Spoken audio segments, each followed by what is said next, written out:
Yes, people, and welcome back to another edition of Spurs Kings TV with your boy Ashmatic, of course. Who else? Boy, it's been a minute, Had a little birthday, had to disappear for a sec, but now I'm here to break down things that are going on with Ange, good and bad. But I've got a few guests to help me, and I'm gonna bring them on straight away, man. And who else better than a guest I call Orin?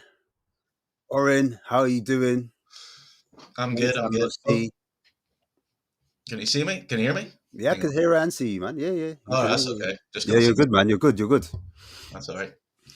Cool, man. I'm gonna bring another guest in. We're gonna get straight to it. There's a lot to talk about, and the other guest at the moment is Jay. Jay rated R. How you doing, man? I'm good. I'm good. You brought me on after a loss for a change, so it's not all sunshine and lollipops today. So yeah, we're good. We're Yeah, I good. mean it'd be interesting to catch you guys' perspective on what's going on at the moment because it's up and down form with Ange Postecoglou, and I just want to know what do you guys put it down to? Is it fixable? Um, is it because at the moment some people will say that we've got a consistency issue and they will pin it down to either the actual manager and say that he's getting the formation wrong, the tactics aren't good, that's the reason why we're so inconsistent, and also the selection, so substitutions, bringing on players that can't affect the game in a positive way to get back into games. Some people might say, he's a bit too gun ho in that, trying to bring on loads of forwards. Is that naivety on his part? And then others might say that, it's coming down to individual errors. It's the players. And if it is individual errors, then you would like to think that these type of things will sort itself out. But guys, I'll start with you, Oren. Where do you sit on this particular subject of consistency with Ange? Can it be fixed, or is it something that's going to affect us in the long term? Because we do have a run of fixtures that are going to be tricky coming up. Yeah, I think it's like I think Ange football. We all know what it is. We all know it's attacking on the front foot, and Ange.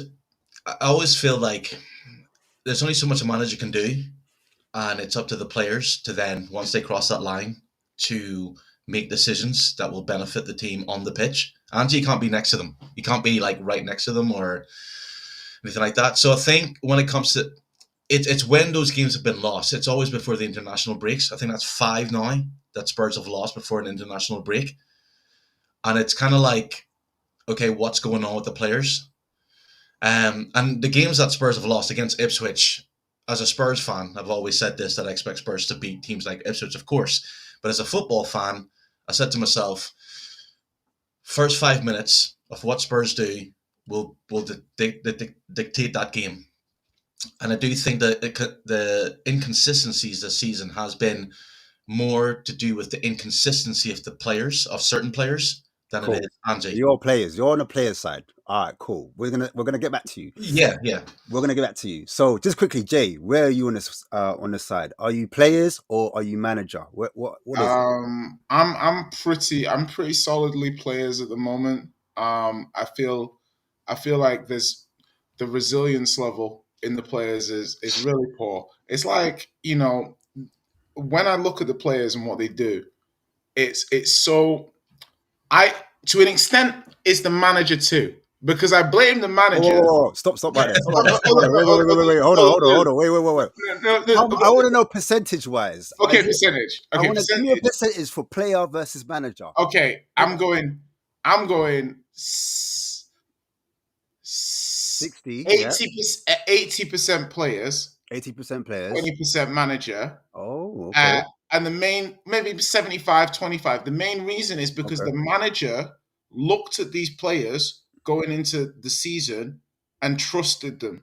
Mm-hmm. Yeah. So we made decisions based on trusting players in the squad. Do you see what I mean? So the manager will have to look at players like Benson Core and Bazuma and Madison and all of our midfield options and all of our defensive options. You say you're happy with Davies and Dragusin. So when these guys play, and if they don't perform or they do perform, then the manager was the one that co-signed these players being in the squad.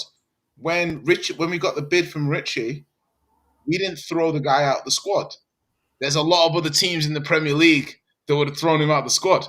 Be like, you're going, whether you like it or not. Yeah. Obviously, he had the mental health thing, which I think actually affected our handling of the transfer thing. I think from an aesthetic point of view, Spurs did not want to be seen to be pushing somebody out of the club who had been very vocal about mental health struggles. But by the by, the squad we have is based on Lang and Ange. So the ups and downs of this squad and the limitations of this squad, I will then look at the manager in terms of how he's assembled it. But he can't be held accountable for things like Udogie miskicking the ball against Brighton and giving them away back into the game. I'm not holding him accountable for that sort of stuff. So just more, you looked at these players and squad and said, this is enough for us to go at this. And, some of the players have not, like you say, been consistent enough to warrant the decision that we made. Okay, so the comments are getting a bit juicy right now. Hold tight, Perchy, with a few chats in there. I see about that kind of defensive comment. I'm going to throw it to Oren real quickly. Backstage, obviously, Jay picked up on a few tactical things and we spoke about it. And I want to get your thoughts on Ange defensively, out of possession. In terms of how we set up, we do not hold a particular shape where each player holds a position. Players like to rotate quite a bit. And so therefore you do get nuances like players not being in their optimal position, for example. So you might get an Udogie. Oh, what's going on, box office? Sorry. Or so yeah, basically you might get an Udogie in a midfield. Then you might get a Maddison playing as a 6, or you might get Papa Sarr playing as a right back and Poro playing in the midfield. And then when we're high up the pitch, we lose the ball. All of a sudden, all of these players are running back. And sometimes we defend. Well, a lot of the times we in possession in the rest defense, we play with 2 players at the back behind the ball. Only 2 players behind the ball, and the rest of the players are pretty much in front of the ball. So what do you say about Ange tactically on that front, defensively? The Ipswich game was actually a really good game to watch because what I picked up on is that, and like I said earlier, that obviously the players like Udogie, and I know the swapping, but I do feel, again, it's up to Udogie and Pero to go, right, we don't need to be this high up, so we're going to drop back. Because, yes, that's the principle of what Ange wants, but it's like, I think Ange is implying that, like, right, if you can do it, yes, do it when you have the ball. But if you're seeing, that this is not working, then drop deep or go wide. Again, it's up to the players. And what Ange is realizing, that he has to pretty much tell these players every single thing to do. It's, no, you got to run this way. And he's not given, I know people will say, no, he's got to scream and shout, but these players are playing for their countries. They should be able to, on the pitch, to have the playing intelligence to think, right, I'm going to drop deep.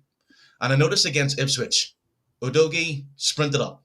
As soon as Spurs had the ball, he sprinted up, which, fair enough, that's what Ange wants. But Spurs weren't attacking. I would understand if he sprinted up when Spurs were in a threatening position. But Udogie sprinted up, stayed up there, didn't drop deep whatsoever. So then Sarr had to come deep to get the ball. I just think that, again, Ange's realizing that maybe some of the football IQ of these players, they're just so eager to just do, this is what we train, I'm going to do that, instead of having the initiative to go, I'm going to drop deep. And it's happened more than once. That's why I think in the second half, Ange has time to go, right, again, want you not to get rush up front as much as possible. Stay deep, only when the opportunity arrives. And then Spurs play better in the second half. The reason why I thought it was a good point is because, and I'm going to get to box office in a second, but the reason why I thought it was a good point, because when we are on the ball, it does look like we have a 2-man defense. Yeah. And then in front of that 2-man defense, it feels like it's maybe one in terms of like Bentancur that might sit in front of them. Now, when you have 3 players behind the ball as opposed to maybe 4 or even 5, and I do understand that when you're playing a team like Ipswich, you want to commit many bodies forward to break down their low block, or you want to have as much players they have in their back line, and you kind of, that's how I'm looking at it. Like maybe Yeah. Ange is kind of going for it, and Yes. he's trying to throw as many bodies as far forward as possible. But as a result, or as the opportunity cost, shall I call it, we are getting hit on the counter, and teams are now figuring out, all right, we're just going to block Spurs up centrally in the box, and then they're not going to find a way to penetrate, and then all of a sudden, boom, we hit them Yeah. on a counter attack, and it's a goal. Do you know what I mean? That's what I'm saying. Like, yes, So is that on the manager or is that on the players in terms that's what of I'm saying. Like, when Spurs are in attack and they're comfortable, then that's the go ahead. But what I'm saying is, Udogie can maybe be excused, but it's about them looking, going, right, nothing's happening up here. Yes, I understand what you're saying about Spurs seems to build up from the 2 at the back. I get that. But at the same time, again, watching the Ipswich game, I was looking at Udogie and I think, right, not once did he ever make an effort to get back. Like when Dragusin and Romero was passing it back and forth, he should have had the initiative to go, right, I'm standing here doing nothing. I'm going to drop deep and start to build up, because he has energy to get forward, to make those runs.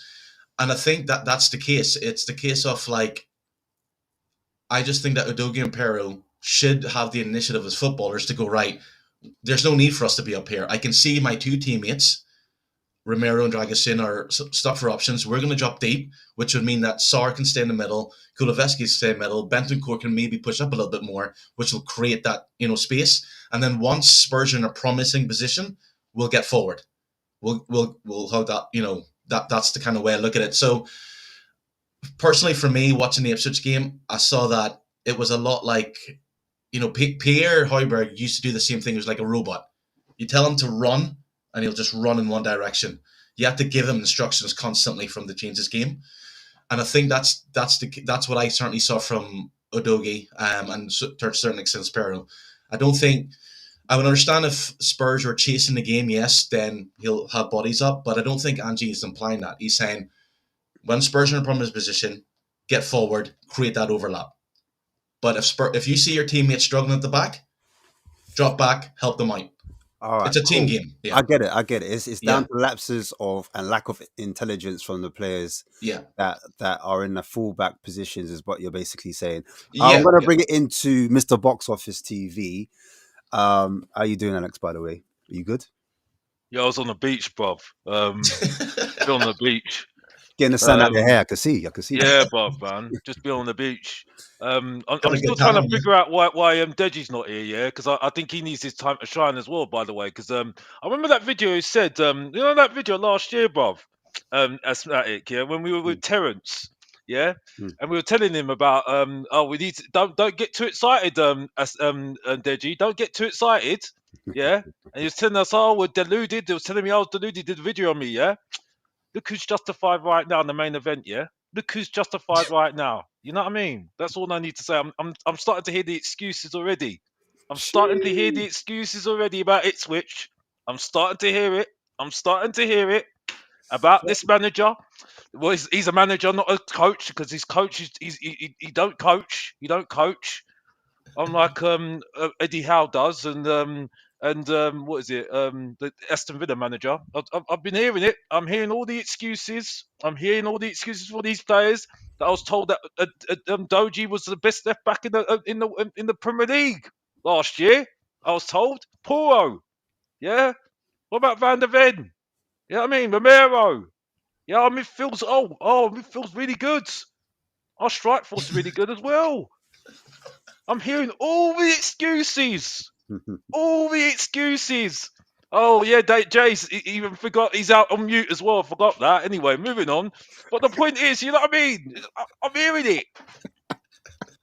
What are you going to answer, you Ashmatic? I'm parched. I was What was letting you have. question? Look at You this. need to ask Look the at this. question. Look how happy he is. I See, know. look how Let him happy he Oh, he's is. the happiest. Spurs aren't doing Oh, he's so fantastically. happy. Here we Look It's at a go. him. I sickness. just got It's a started. sickness, I ladies He's in and the gentlemen. sun. He's got a big smile on Here his we go. face. Beaming. It looks He's like he's got a fucking new loving haircut. it. Oh, he's loving this. He I'm not fucking smiling. loves it. I'm not smiling. All Spurs, I'm saying is, he loves it. people are telling me I was talking absolute rubbish. But I mean, both things can all of coexist. a sudden now, well, who's the master now? Who's justified by what he said in June You're not a 2020? fucking Oh yeah, mastermind. it's the main event. The main event. That's what I'm talking about, and that's it. And This that's guy's all I need to insane. say, and that's it. He's Yeah, that's legally what insane. that's called. You need to listen to the master while the apprentices listen, and that's it. Yeah, learn your lesson next time. That's all I need to say, and that's it. Back to your train. I'm done. It's a little early for a victory lap, Mr. Box Office. It's a little early for a victory lap. Alex, never change. You got to keep this persona miserable. Hey, do you have anything to respond to that? Because he's saying, Listen, I think the team itself, right? Like from a defensive point of view, the lapses are very frustrating, and it's whether it's synergy, whether the players are not concentrating. I kind of disagree with the coaching aspect of it. I think the players naturally are good players. They're going to develop. They're young players that have ups and downs. They like the consistency of players in the mid to late 20s. That's a statement of fact. But we have a good number of players in the mid to late 20s who should be being consistent. Game by game. Who's improved, though, Jay? Who's So, yeah. improved? Who's improved? they're ready, yeah. Who's improved? They're ready, yeah. Was it? I'll get back to later, but yeah. I got a phone call. Hold on. Oh, it's As he takes his phone call, as he takes his phone call, we'll get back to that in a second. I actually genuinely had a phone call. Like, okay, so okay. Clip that. So in terms of like who's improved, right? Like, it's more difficult to be like, look at Sarr, for example. Sarr when he started, and look at Sarr now. Yeah, obviously he's developed a lot. Yeah. Now you might say, I don't even mind whether you want to put that down on Ange or whether natural evolution of the player. So, when you say who's he developed, obviously Porro was a wing back. He never played in a back four. There's context to when you say he's a terrible fullback, though. He's an absolutely awful fullback. Well, I think it depends on what you're looking for from your fullback. I don't think he's the most. He's not the most terrible defensively. I don't think. We were discussing this. We were discussing this in as much as his dual percentage isn't bad, and he's objectively. What do you mean dual percentage? I'm sorry, I'm not. As in, what do you think I mean by dual percentage? Well, yeah, but I mean, honestly, where are we going with this? You can see. Well, if you let me make my point, if you stop being a backseat driver, I'll get you to where you want to go. But bro, come on now. You could see it yourself, bro. I'm sorry. Where are we doing this? What can I see though, bro? What can I see though, bro? Like any team, right? Listen, we're playing against very expensive, very good squads across, Europe, across the Premier League. So everything's going to be the sum of its parts anyway. Like, we're looking at what the unit can do and how these players contribute to the unit. I think players have improved. I understand that sometimes staying at the same level can feel like regression. You've got to understand that you want to talk about Villa. Villa are right next to us. Newcastle are right next to us. Newcastle didn't finish above us last season. It's not easy. It's like we're not so good that we're so much better than our peers and competitors. Do you know what I mean? We're all competing to try and get back to the point. What he's saying is, who has he improved? You said Sarr. I said Sarr's improved. Who else would you say? I would say like things like Udogie and Porro. They hadn't played in back fours before they came to Tottenham. Sorry, they haven't improved. Well, the thing is like, if you look at Udogie from the beginning of last season to now, is the fact that he was good last season and has had a small drop off this season, does that support a view? He had no expectations last season. That's the problem. Was he not good last season? He's okay.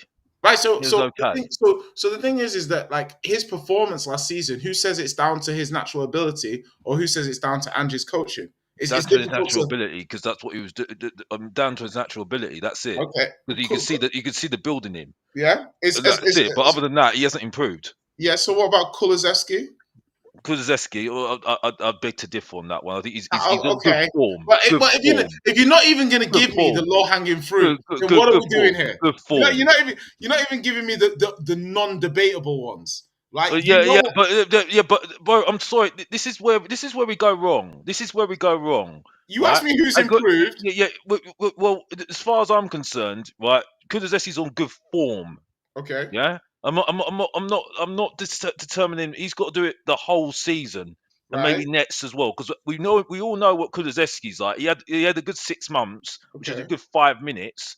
Then we didn't see him for Right. how many long? So, And but because Alex, he improved so much last season, because okay, he but was so Alex, bang average last season. but if you say this about Kulusevski, how come I can't invert that and say Udogi's on bad form at the moment, and his normal level is the level he'll return to? So what is his normal level then? Well, If we're going to go determination, well, what's his I normal mean level then? that's my point. As in, like, how are you distinguishing between a good player in bad form and a bad player in good form? Well, I say consistency, and that's it. And as far as I'm concerned, Kulusevski's only had it 5 minutes. Right. Okay. Kulusevski's on good form. That's it. It's the same. It's the same sort of thing like we saw with Brennan Johnson. Remember Brennan Johnson? That's Yeah. a tapping merchant. That Okay. for me is now an inside forward, not even a winger. Okay. So So we were all we were all going over the top about him, weren't we? I You know mean, what I mean? So it's for me. We have got good players. yeah. Good players. That's what I say at the moment. Yeah. Rather than absolutely fantastic players. I think. Yeah. Kulusevski's on good form. So would you say that Spurs are regressing under Ange then? Would you say that Yes. players are getting worse under him? Yes. Or For me, I think we're a good team that presses very well, and we're a counter-attacking team. Right? uh, That's why we struggled. That's why we struggled against Ipswich, because as soon as Ipswich got in the lead, we didn't know how to do it. We play the same way. We try and do the same patterns. Right? Try and get to the wide man, then pass it to the wing, the fullback to go on into that half space that you like saying asthmatic, yeah, and they try and get a cross in, and yeah. that's it to the other winger, and that's it. That's what we do. That's So what we always shoot. We don't think of anything different, and that's it. cool. So the ideas are running kind of like stale. Managers running out of ideas. We're coming a bit predictable in your opinion. Players are regressing. Before I come to you, Oren, because that's your bit. Yeah, I want you to respond to that. I want you to respond to what Mr. Box Office just said. I'm going to quickly break down because there's so much things I want to talk about, and this is just part of it. But just to help me to understand what was going on, last week we didn't really break down Ipswich. I want to break down Ipswich real quick if I can, just to bring up some points, some concerns, some things that a lot of Spurs fans are looking at, thinking, "Hey, is this Ange ball or what's going on here?" But here we have Spurs versus Ipswich. I'm just going to let it run. You know the formation already, 4-3-3. Those are average positions. I won't go into too much.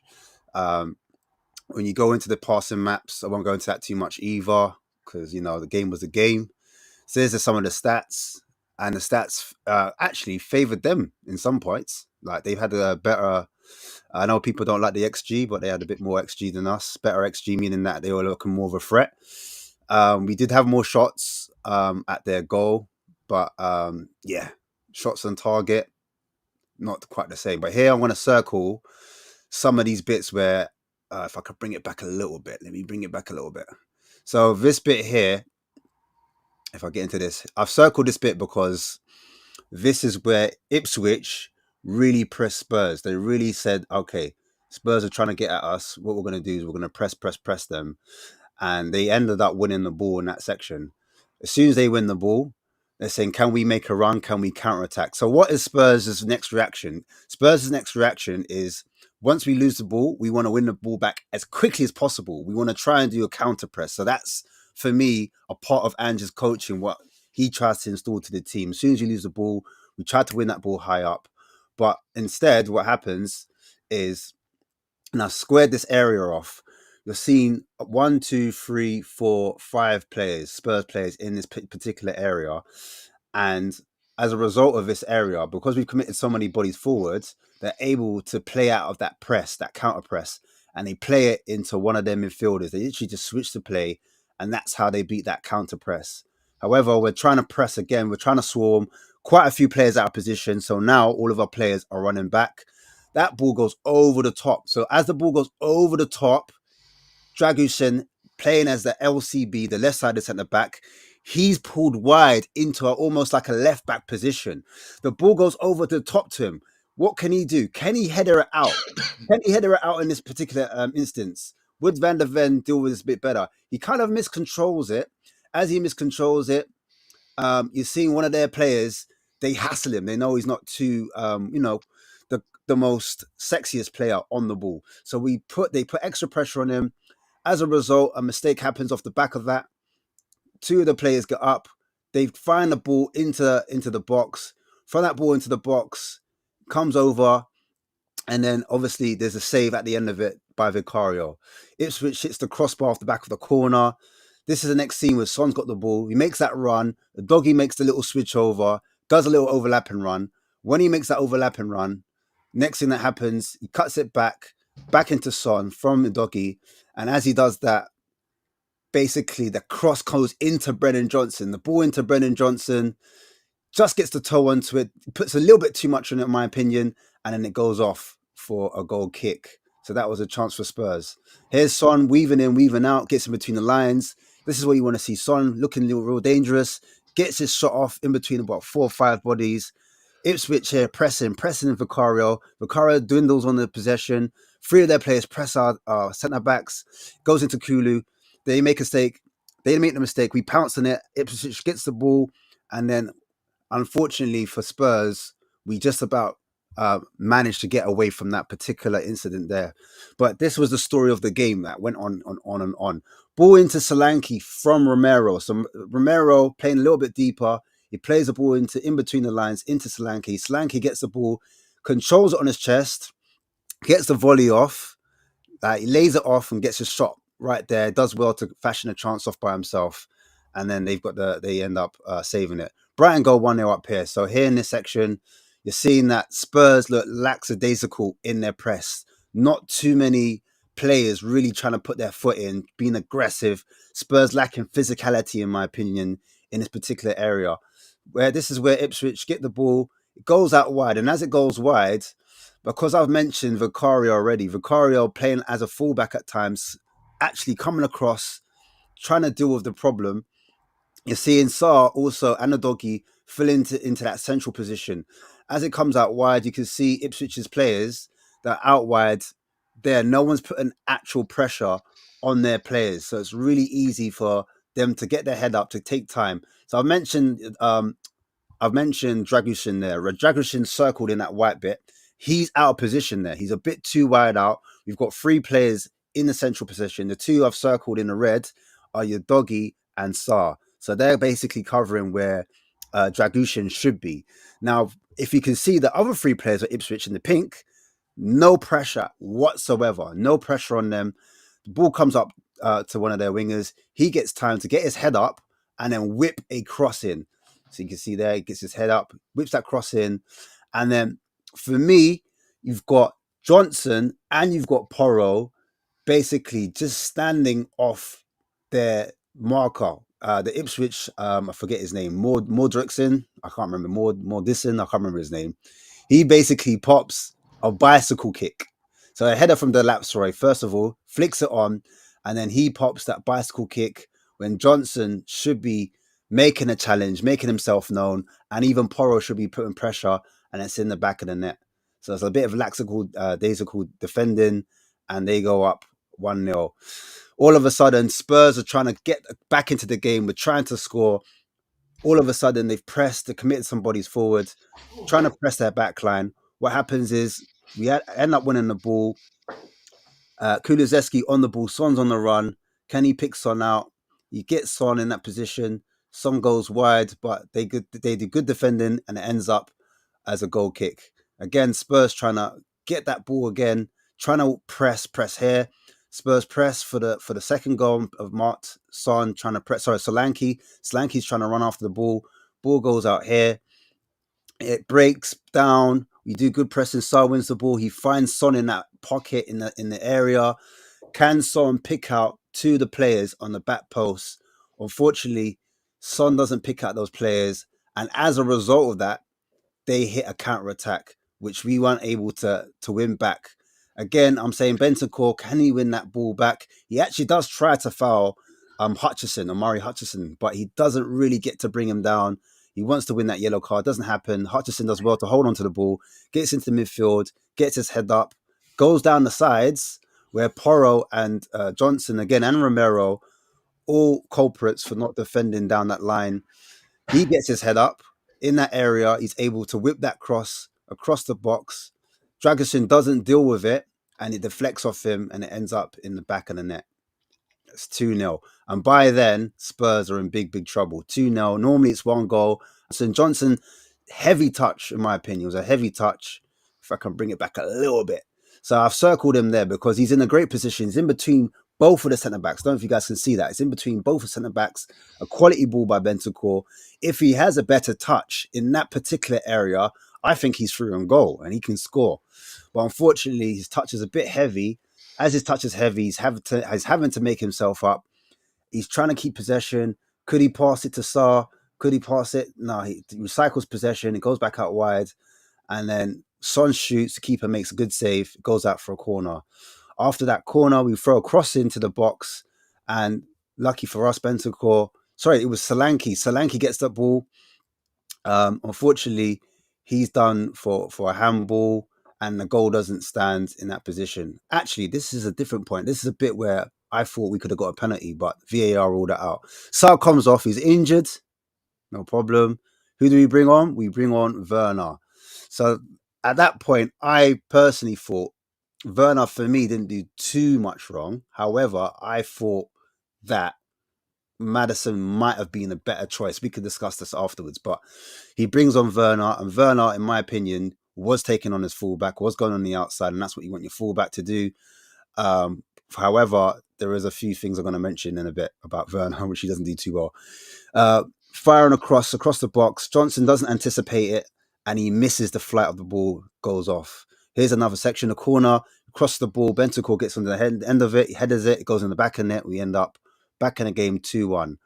Dragusin not being able to play out with his left foot, because if he plays out with his left foot, obviously he's a right-footed centre-back playing left-back, so it's not his fault. But if he could play it out with his left, he could find Werner, who's in acres of space, and then Werner would have a 1v1 with his fullback, and then we could possibly create a chance. But because he hasn't got a left foot, he has to turn back on himself, and he has to make that pass back, and so that move is killed. Another incident here, we get the ball out the patch. This time, Udogie finds Werner.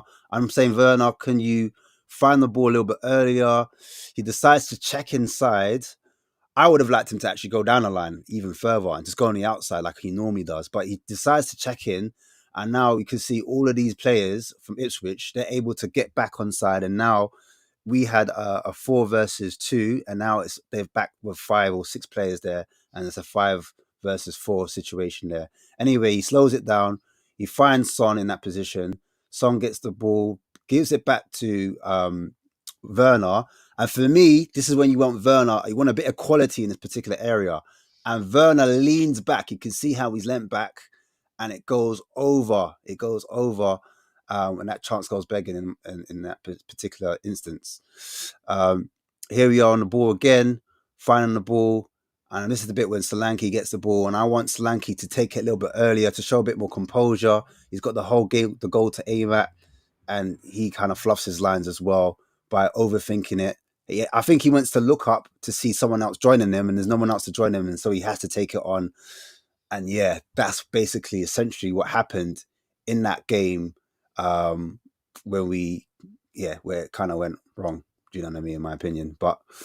Yeah, that was just a quick reminder. Let me add Perchy, because Perchy is now joining us. Big up, Perchy. How's it going, mate? How's it going? Yeah, man, before I come to you, Mm-hmm. I'm going to go back to Oren, and I want you to answer for me what box office was saying about defenders who aren't actually that bad, look like they're regressing, and Ange not being able to improve players, the team basically is not looking good under Ange. What's your opinion to that? When Spurs win, they look good. And I think for me, it's always a case. I think I'm repeating myself over and over again. You know, if you look at the best players in the world, yes, the managers had a helping hand in such a way, but it was up to the players to develop. So I often think that it's up to players to develop and become better and train. And yeah, everyone knows as a football fan that there's many aspects that goes into a player underperforming, confidence levels, being scared, whatever. Like I said, I'm personally for me, I would never criticize a player because I'm not on the pitch playing in front of 68,000 fans. I'm not being watched, scrutinized. Any mistake I make will be scrutinized, or I'm not there. So I just think that it's up to the players to improve themselves. They're the ones who can stay behind after training, practice whatever they need to practice on. Again, if you look at Ronaldo, Messi, two arguably the best players in the world that people have seen in the last 20 years, if not more. Yes, they will say Alex Ferguson or Pep, but it was those players who stayed behind after training, practicing, who maybe went home, looked at, analysed their games and everything else. So I think Ange is the manager. He's a coach. He sets up a system, and I think those players have to live up to it. So I think if those players believed in themselves fully, and we've seen it, first 10 games last season, a couple of games this season, we've seen it. I think we see the full potential of them when everything goes right. So I don't think the players have regressed. I think it's just the inconsistencies is part and parcel of the mental mindset of those players. As for defense, yeah, again, I think it touched it, and again, I'm repeating myself here, but those fullbacks have to be able to know when to drop deep and take it upon themselves to drop deep. So I've already covered that. I'm not gonna. Yeah, cool. All right, I'll go to Perchy then. Perchy, what are your thoughts? Just sorry, mate. But come on, what are we doing here? Look, when we say about we can't go in on players. Hang on a minute. Whoa. When we say go in, we're analysing what we're seeing, right? It's the whole point of us being on here. So when we say play, I said personally. No. But anyone making personal attacks on a player is an idiot. Like people like that shouldn't be like. We have to separate, because I hear this all the time. It's you're so critical of this player. You can't do that. It's not like, no, we can. We're debating that. I just wanted to make sure that was clear, because I think I'm not saying you, my friend, but I hear a lot of it from people going, "Oh, you can't just say that. It's not nice." Like, well, hang on, they're football players. We're football fans. We pay money to go in and watch them play. We should be critical. For me, the biggest problem at the moment, manager is the biggest issue here at the moment when it comes to it. When we say about players staying behind and all this lot, the manager has actively come out and said, I don't need to defend. I don't need to do tactical defensive work. Hang on a minute. You're a professional. You're playing in one of the biggest leagues in the world here, mate. Of course you need to. I think set pieces. It wasn't defensive. He said about set pieces. He's come out and said that we will not change the way we play. Yeah. We will play high intense, suicidal defending on the halfway line. I mean, look. But how many goals has Spurs conceded from playing the high line this season? Oh, look at the way. But the high line's one part of it. Look at the way we defend. You can see that we don't. There is no tactical defensive management at all. There, we're sixes and sevens. Ash put up those two goals. Those two goals from Ipswich. Yeah, but right? why is Virgil van Dijk the best defender in the Premiership? Why? Yeah. Why? Because he is the best. I would say best defender in the world right now. What makes him? What makes him? Yeah. No, I mean ability wise. Yeah, we've not got a Virgil. No, it's not just. Yes, his ability is great. But what else does he do? What else does he do? He's a leader, and he's one of the best defenders in the world, and he's coached perfectly. He was coached perfectly. Right, but he was given responsibility, and he became a leader and vocal leader. Right. Yeah. That's on him. Right. You can scream at a player. So basically, Romero is meant to be that vocal leader. Romero's a I- World Cup winner. I don't want to hear any more of this flip flopping. Not from you, by the way, but on this. Yeah, but Romero. I'm just saying, like, Romero's a World Cup winner. He Yeah. should be. And He why should be could why? organising. I'll be fair with it. I don't care what he does for Argentina. I'm not Argentinian. I'm English. I couldn't care less what he does. I'm a Tottenham fan. When I see him, this guy play, he ducks and dives out of everything. Yeah, I agree with you. I agree with that. But this is the problem, right? And I said, I'm not saying you, as I said. Yeah. But I hear all the time, Romero is world class. No, No. he's not. No, he's not. He's nowhere near No. world class. No. I think this man lives off winning a World Cup because of Lionel Messi. I mean, he should get Messi tattooed on his back because he's the reason why we all talk about him and stuff. I think Van der Ven is our best defender we've got in the team. I think without Van der Ven, we can see. Just on that, Perchy, because Van der Ven was missing, and I pointed out Dragushin playing out of position, right-footed, Yeah, right-sided centre back playing on the left yeah. of the two, and one of the goals I felt was because his inadequacy in possession Yeah. cost us in that position. How much do you put it down to Dragushin's mistakes out wide? Because I isolated him as a player. No, If Mickey Van der Ven was there, do you think the game might have been salvaged? No, I think so. But I think. Look, I think you. Great point, by the way. Really, really good point.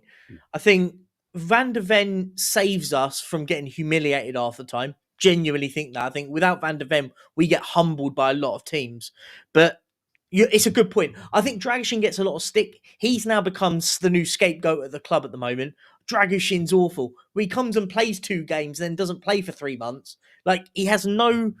He never gets a run of games where you go, okay, do you know what? We get to see this guy play. We watched him in the Euros, and I thought he was brilliant, playing in a totally different system to the way we play. I think you're right. I think that's a tactical mistake playing him on the left side of a 4 as a left centre back. That comes from the manager. The manager has to take accountability of that one because at that point I looked and went, he's playing in the wrong position. He can't play there. You can see he's not comfortable playing that position. Would you have put Romero on the left side? Because we don't have a natural. Or would you put a Ben Davies there? Because Ben Davies is the left side of centre back, but he lacks pace, of course. But then look at the opposition. Do they scream of a team that has a lot of pace to run in behind? So it's a good point, but it's you do one or two things, right? You're right. You go and put in someone like a Ben Davies who, I mean, shouldn't be at the football club still, but it is what it is. Right. Or you say to him, sit in a bit, go to a half block, sit a little bit deeper, because the gap between the goal and the back line isn't like that, it's like that. So you've got more recovery pace, and we're playing against a team like Ipswich who haven't got the abundance of ability to get to cause us that threat if you sit just a little bit deeper. I think we don't play to our strengths. I think this is a collective thing. This isn't just a defensive thing.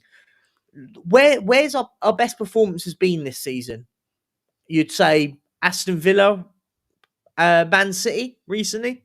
I think we've got luck. I think Aston Villa, they made the mistake of just playing in front of us, because we're such a good pressing team. And to his credit, Sarr had a really good second half, very good second half. Alex, you're spot on, Alex. But the thing is what I'll say just on that, you're absolutely right. And we had momentum. We had momentum with the goals. The thing is, do you know what we did though in those 2 games? I watched both those games, and do you know what we did differently to what we'd done in majority of the rest of the time?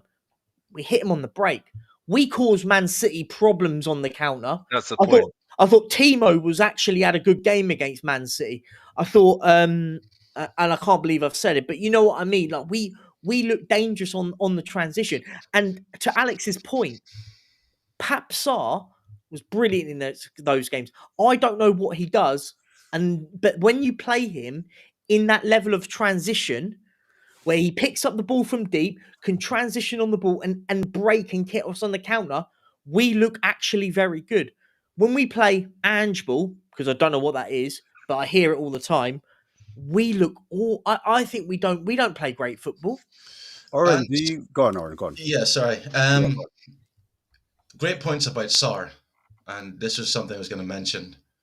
Sarr against Villa, there's one thing that changed that whole match that wasn't talked about, I feel enough, because there was 2 substitutions made. Son came off, and that was the subject. But there's another one. Bentancur came off for Basuma. And Basuma, he's on the front foot. He's always on the front foot, and he also seems to give Sarr more license to play. Now, I think like the Ange ball, as you know, Patchy doesn't want to hear, doesn't know what it is. I'm not saying you. I'm just saying like when I look at Ange and when I think Ange ball, I think that's the media of created that, just like Conte ball, Jose ball, whatever. So I think what Ange system is pass and move, work for each other, pass and move. Do you think we do that though?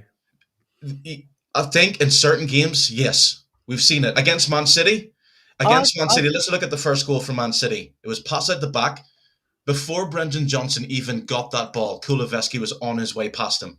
Yeah. So then Brendan Johnson flicked it around the corner. As Kulusevski got the ball, you had Solanke and Runner running. Against Man United, it was the same thing. It was Van de Ven running past. We all saw that, but it was Brendan Johnson busting the gut to get in. Are you talking about the second goal against Aston Villa? I don't think we. No, the Man City. Sorry, Man City. I'm talking about okay. Man City. Against Aston Villa, it was, again, the cross, the pass. I just think when you see Ange ball in full flow, it is pass and move, little triangles, those kind of things. I don't see. I don't see that. No. I'm not saying that's what you saw. I'm saying that's what I do agree with you at the second goal. I do agree with you the second goal against Aston Villa. That was a good goal. Yeah, it was. Very good goal. So that's what I'm saying though. I'm not saying this is what you're seeing on the pitch. But what I'm saying is, why do you not think we're not seeing like what you're saying? Pass and move, triangles or diamonds, double diamonds. People I'm going to rotating where the whole point is that I think the whole point of having players rotating positions is to kind of pull players out of their position. But are we actually seeing that at the moment? Are we actually seeing, like, for example, Maddison? Maddison is meant to be, let's say, or not even Maddison, let's say Kulu. Kulu's meant to be the 10, right? He's meant to be the attacking midfielder that can sometimes rotate with Johnson, and sometimes he can pull out wide as a right midfielder, and then Johnson plays as the striker. Mm-hmm. And then Johnson sometimes pulls right as well to create a small triangle with that three, if that makes sense. Yeah, so you're absolutely overload, so we can overload a right-hand side of their fullback, their centre-back, etc. Are we seeing that enough under Ange? Are we seeing enough variety where we hit balls direct into Solanke, for example, where we kind of mix our game up, where we say, you know what, maybe these triangles or the pass and move that you're saying is not working. Are we not instead seeing a 2 kind of 1 and then a 6? Do you know what I'm saying? Where players along the front line and there's not a lot of rotations happening. No, you're absolutely right. Like as I said before, I'm not saying that's what we're seeing or that's what so you're saying that's basically what it's meant to be. So that's what it's meant to be. Why is it then? Is it Ange losing that dressing room? Because there's been, and I don't know if this is true. Because obviously I'm getting to this point. I don't know if it's true. But obviously there was an inside. Was it inside football? Inside football? Yeah. And I don't know how reliable that source is. By the way, guys, I don't know how reliable that source is. But I'm not saying like bust ups happen every time. You know what I'm saying? But we probably just don't know about it. Do you know what I mean? We saw Maddison on the bench. Do you know what I mean? Not looking happy, and all of a sudden everyone's like, "Oh, look, Maddison's falling out with the manager." Do you know what I'm saying? And then all of a sudden you're hearing very specific as well. Bentancur, Romero, Udogie, funny enough, and Vicario. And Vicario talks a lot. Now, it goes back to what Mr. Box Office has been saying on a lot of streams, and I want to bring this up. Is it a problem where you think Ange can't handle big characters or loud voices? Is that something that you guys think is something? Is he starting to lose the dressing room? Or is it a case where it's just rubbish? Or should we be like having bust-ups after Ipswich? Because Ipswich should be unacceptable. We can't be having that. We should be punching each other up. Do you know what I mean? Because we want to see people step up and create leaders. Because for what I see, I'll just give my 2 pence on it. When Ange, at the beginning of the season, he goes, you see, when it's their dressing room, I don't really enter because it's for them to sort out. It's for them to sort out between themselves, for the leaders to come and talk. The leaders are meant to be Romero, Madison, and Son, innit? Between the three of them, they're meant to sort out the dressing rooms. They're meant to have these like kind of things where they call each other out. What do you guys think about this? Like, where do you guys sit on it? Anyone can go in, bro. Yeah, I think. Oh. I sorry. Yeah, I looked it up. Sorry, I just have to butt in because I have to like go soon.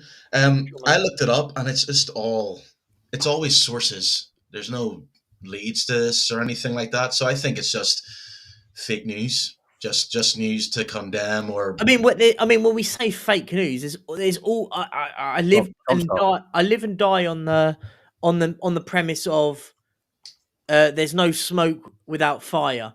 Let's not pretend that these players look overexcited at this football club.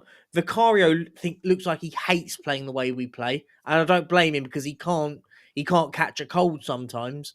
I mean, that guy flaps about more, and he can't play with his feet. Romero looks so disinterested at this football club right now. I think it's just. I think the likes of Vicario, I think he's just pissed off because the team isn't doing well, and that's good. Or is he pissed off that we leave him exposed every single game? But again, it's kind of like it could be that, yes, for sure, but that's not necessary. Again, back to it. I don't think he's telling his players what to do, and if they're not listening, he's going to get pissed off. I do agree. Like earlier, we were talking about Romero, and I'm not making a scapegoat of any players or whatever, but I do think even more so that Romero needs time off from playing football. He really does. He just needs to sit down for a couple of. No, he can't because Van de Ven's injured. But I think like the squad, the team, togetherness, they're not playing together as a team, and they know it. And yeah, Vicario's going to speak up. He's going to say some stuff. So, like, I just think the news that came out, the way I look at it, talk shit is a fucking master of fucking jumping on anything. I don't think have they brought it up? I don't watch TalkSport anymore, but have they brought up this information, this news? Like, they will jump on shit just to make it more. They need to sell it. Sky Sports haven't talked about it. It just seems to come from sources. Yeah, but it always will do. It's always going to come out from sources, isn't it? But who are these sources? Like, is it?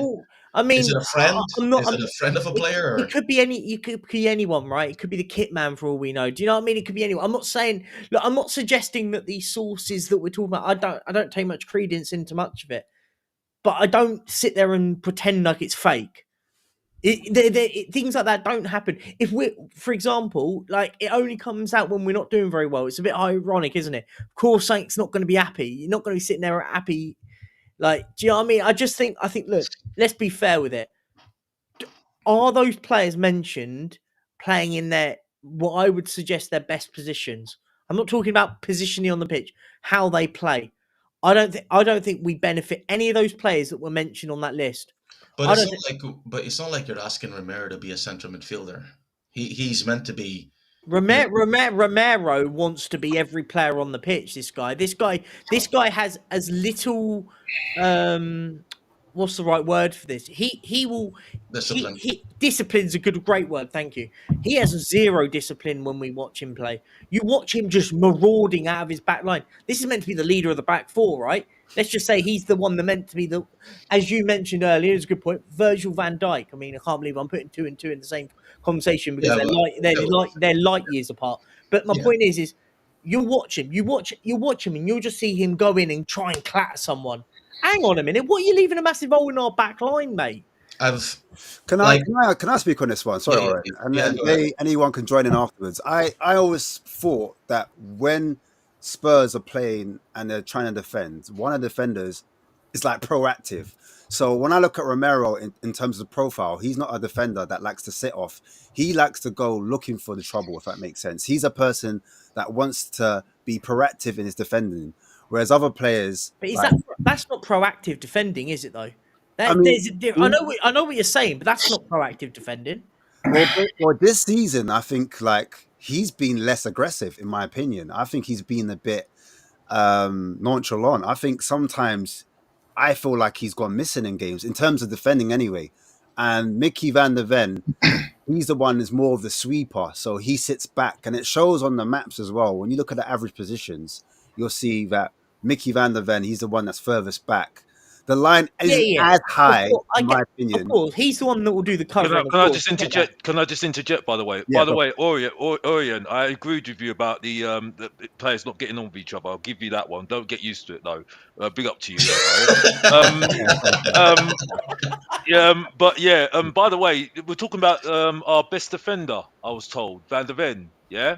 How much salary does he get? By the way, I found this out on Sunday. Oh, don't. Oh yeah, 69,000. Mate. How much is Werner getting? Oh, over 100. Don't get me started. So if we look about Werner, and as Jay can come in at any point, bro. Werner, apparently they want to discontinue him. They want to take his loan off. But Alistair Gold has come out and said that it's not as easy as just ending his loan, because why would RB Leipzig want to get rid of that loan deal? They're sitting there going, "No, we don't want that money paid. We ain't paying this guy any money." By the way, that is brilliant. That is absolutely fantastic. Our best defender. Sorry. I have to go, guys. Cheers, bro. Yeah, Caesar. I get it. Leave Jay with the Wolves, mate. Let's go. See you all later. Bye. Thank you. Take it easy, geezer. Just to say this, yeah. Go on. But by the way, he's always getting hamstring injuries. He's going to continue to get those He will. injuries. Unfortunately, We're going to wreck him. We're going to wreck Van der Ven.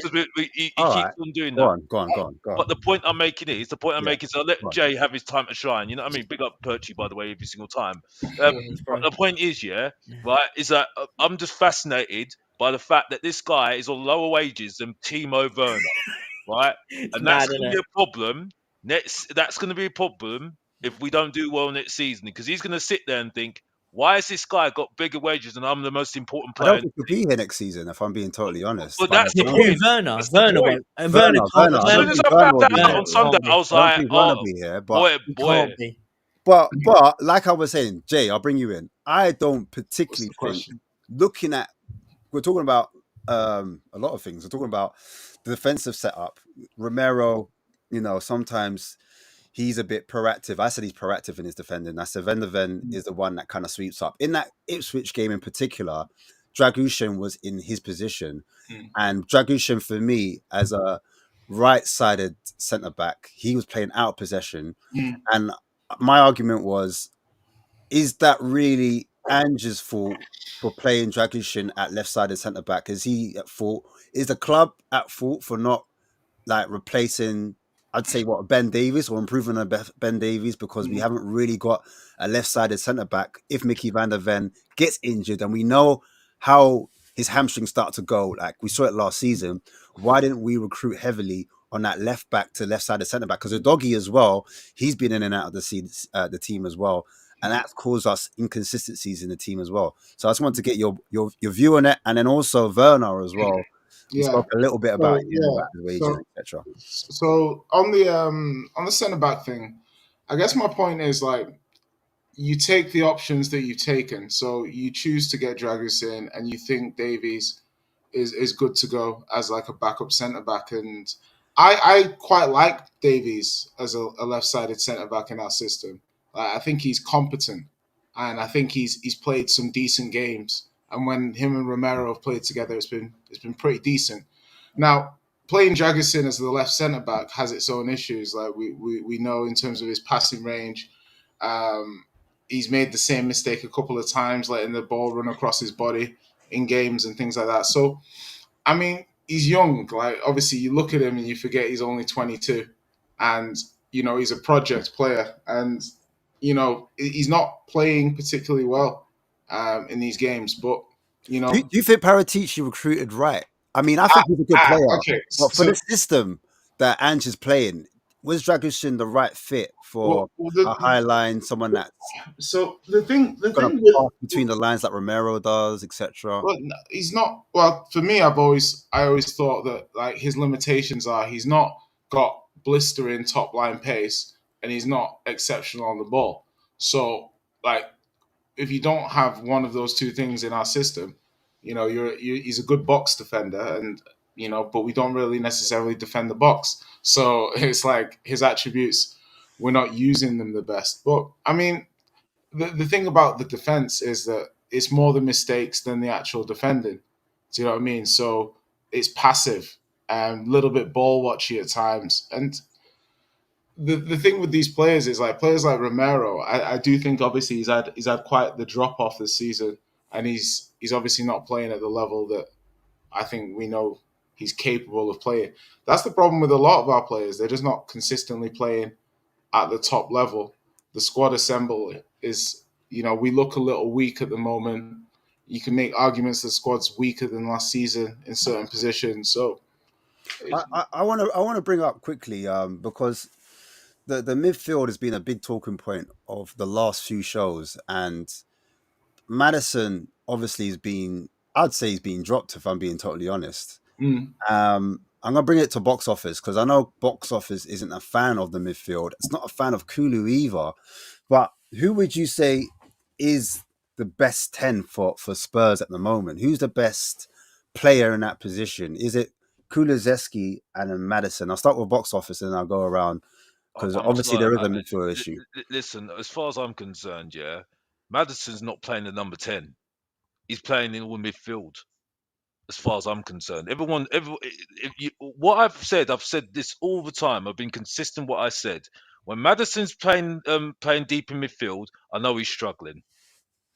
What you need Maddison to be doing is in that final third every single time. I'm sorry, I don't know what we're doing here.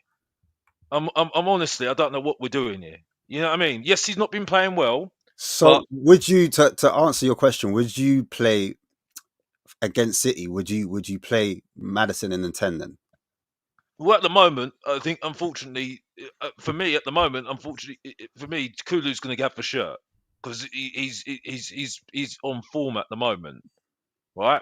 I don't see that happening. For me personally, the person that will hurt Man City more, for me, is Maddison. When you put Maddison in his number 10 role in the final third, he hurts people. You just need to put people around him like Leicester did, right? Leicester City did. Putting what was it? They had Tillemans in the centre midfield, right? And they had I think I can't remember who the player is. Someone can tell me. Indeedy, weren't it? Indeedy.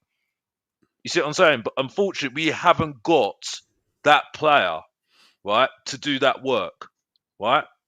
We don't even do a double pivot. We don't even do a double pivot. You see what I'm saying? Why do you think Maddison? I mean, why do you think Kulu doesn't drop back the same way Maddison doesn't? Because I think because he's the one that creates. He's the one that's got the pressure to create. But then that's what I'm saying. Why, if Kulu's not doing it, he's not dropping like what Maddison's doing. Do you think it's down to? Do you think Maddison's doing it off his own back? Because sometimes teams do the low block. I think it's more frustration though. I think it's more frustration because that's the whole thing. You saw that with Harry Kane, didn't you? Remember Harry Kane? Could you break that down for me? Why is he frustrated? Why? Well, because no one else is taking responsibility to create. So then it's on Maddison. Then it's not really on anyone else. It's Maddison that's doing it by himself. It's a combination of midfield. It's a combination of midfield then midfielders, and that's it. And then it goes back to the whole thing about a system issue. Playing to players' strengths, and that's it. You see what I'm saying? But the thing is, I've always said. What do you mean by a combination issue? Can you break that down? Combination of right sort of combinations with players. Because when Kulu's in the team, it's Kulu, Sarr, and Bentancur. If Maddison is head of Kulu, is it a combination issue then? That's what I'm trying to ask.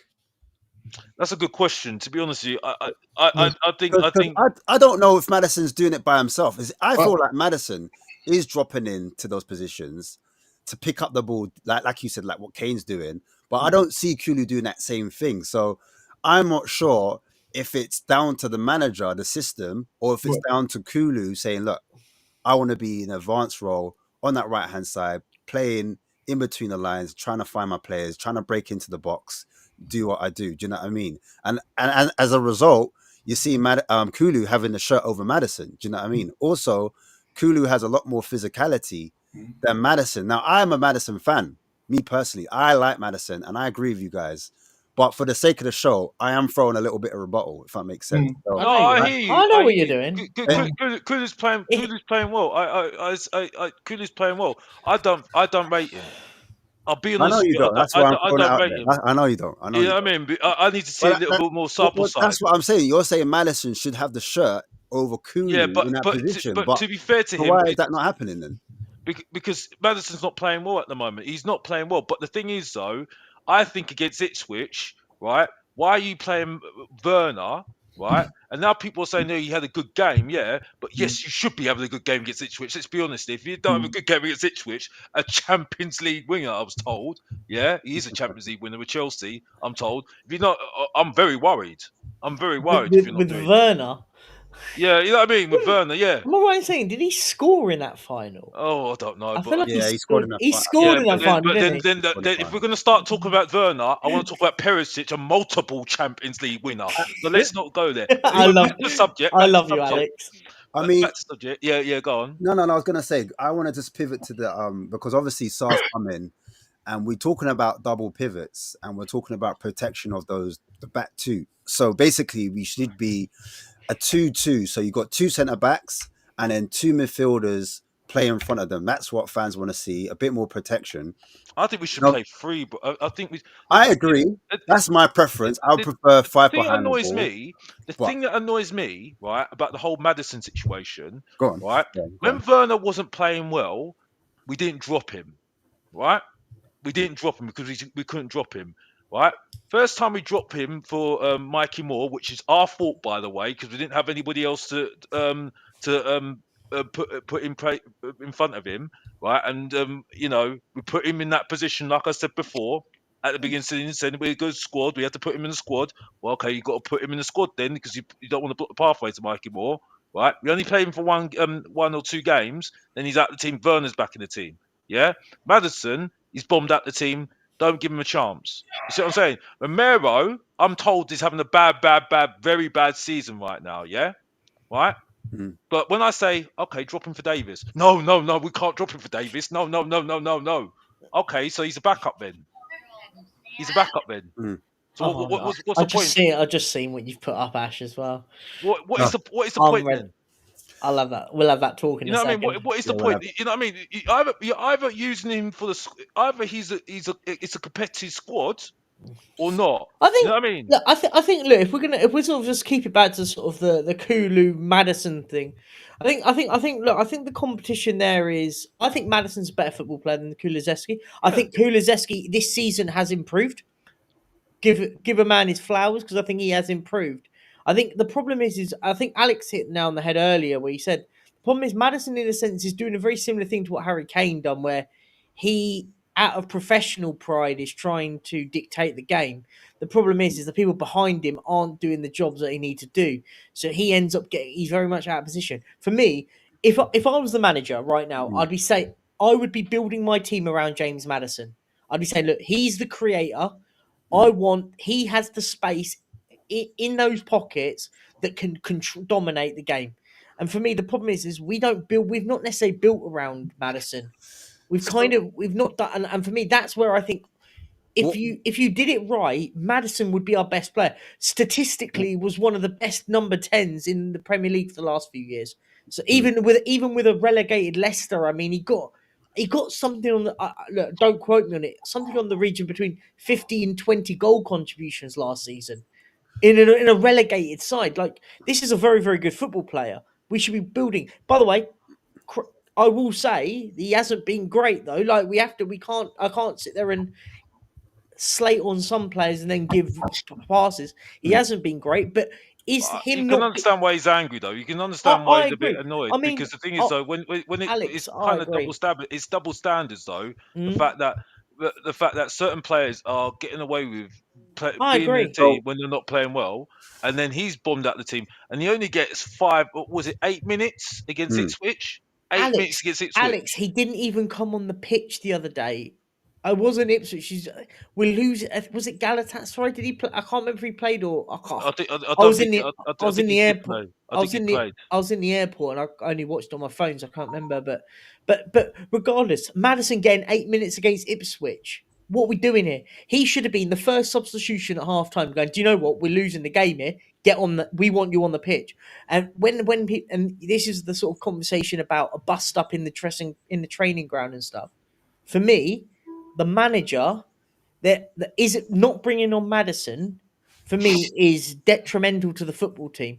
And whatever people think, that's not good enough. You're 2-0 down to Ipswich, bottom of the league or second bottom of the league without a win, and you're arguably your best creative midfielder doesn't get on the pitch. What are we doing here?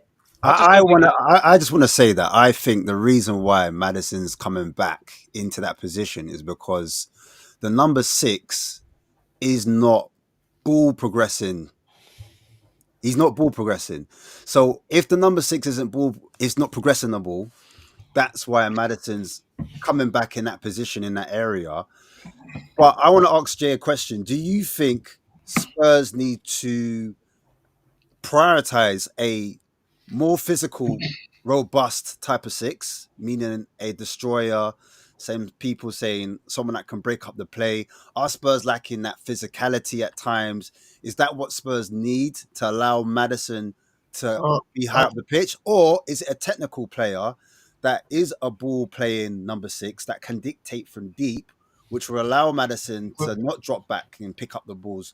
What would you say? What would you lean towards more? Would you say, ball playing 6 or a destroyer physicality? Because that's what Spurs are missing.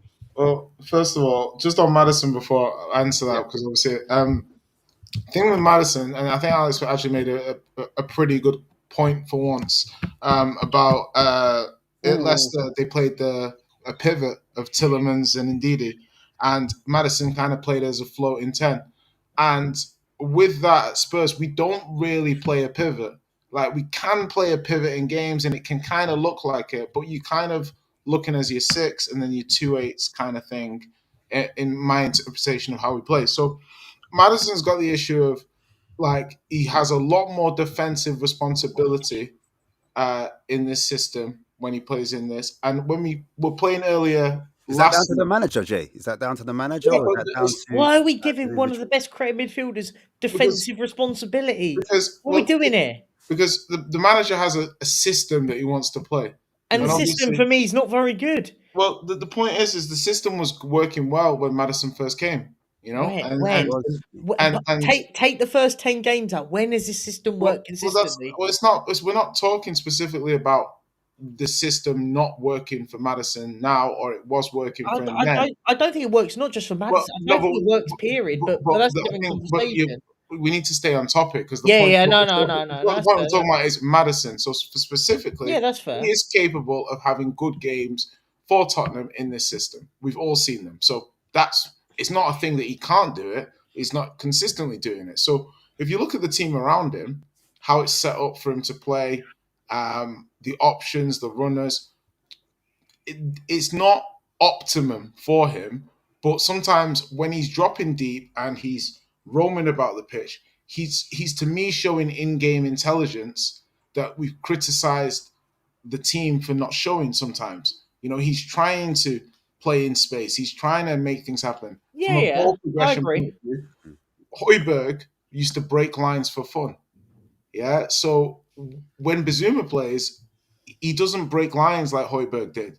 And us as a team, as the way we play, I think Alex is right about Maddison not getting as many chances. I feel like sometimes when Maddison plays in the team and we have a bad game, the next game, like 45 minutes or so, if it's not working, it's not working. I feel like Ange, from a patience point of view, he doesn't have a high degree of patience for Maddison's performances sometimes. And it's but isn't that just a sort of I don't mean to interrupt, but isn't that exactly what Alex said though? That the manager seemingly will have patience for some, but not for seemingly Maddison. Yeah, but it's the thing is, why isn't that unfair in that? Not really, because when you look back at last season, when the players who played in midfield and stuff, he did rotate the midfield a lot last season. There were certain games that certain players were getting a few games in a row. Then they play badly. Then so other central midfielders would get a game. So he has got form for chopping and changing the players. So I'm not saying. I don't think he does. I I'll be think honest. I don't think he does. I don't think he has. He has. when he's got options, he does mix it up. Does Do he? you know what it is? Do you know what it is? I think Madison, and I said it before, lacks physicality. And I think that's the issue there, where he gets sacrificed. And there's a time and place for it, because I think he gets. I think you're West right. I Ham- think he gets sacrificed because he can't run the channels like the likes of a Johnson. I think because he doesn't have the electric pace that some of the other players that we Madison, do talk have. about Madison, right? Yeah, Can Madison. I just make a point? Madison's not very. I disagree with that. Can I make a point? Can I make a point to say, to be balanced? I hate that word. Drink But to that one. But in the games against Aston Villa, West Ham, Brentford, I think Manchester United. Manchester United, Mm-hmm. he made some good decisions, right? And when he'd taken off Maddison, I think it was one game he'd taken off Maddison, I think it was. Probably West Ham. West Ham, and it worked. Mm-hmm. It worked very well. We were 1-0 Aston Villa, right? He made a Mm. good decision. He didn't bring off Maddison, right? Bring on Maddison. He put him on very late in the match, didn't he? Right? But that was actually a good decision. You see what I'm saying? That was actually a good decision because he ended up winning the game. Alex, So, I agree with to you. be I'm not balanced- saying he has to stay on all the time, but you're right. He made to a good be decision. balanced.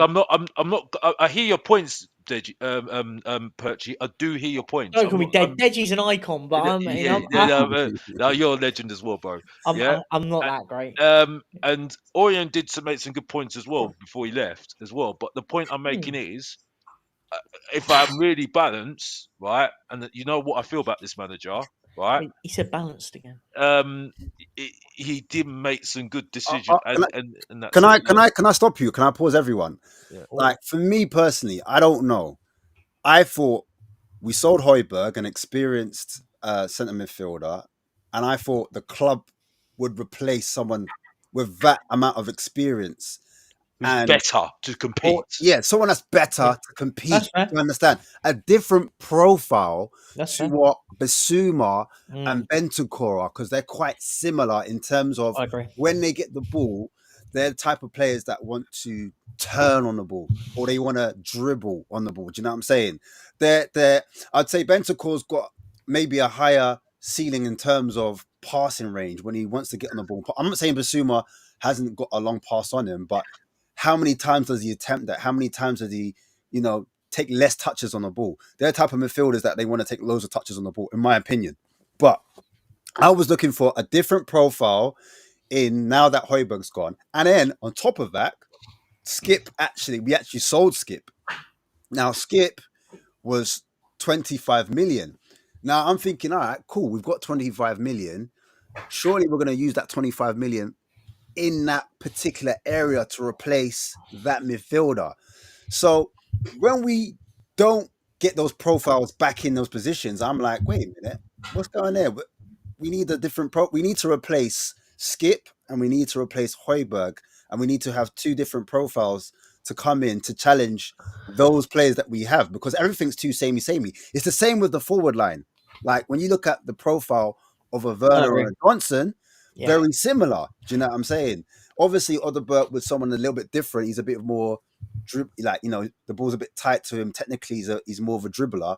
But again, I'm going off the point. So the reason why I wanted to bring it up is because we are linked with a player called Johnny Cardoso.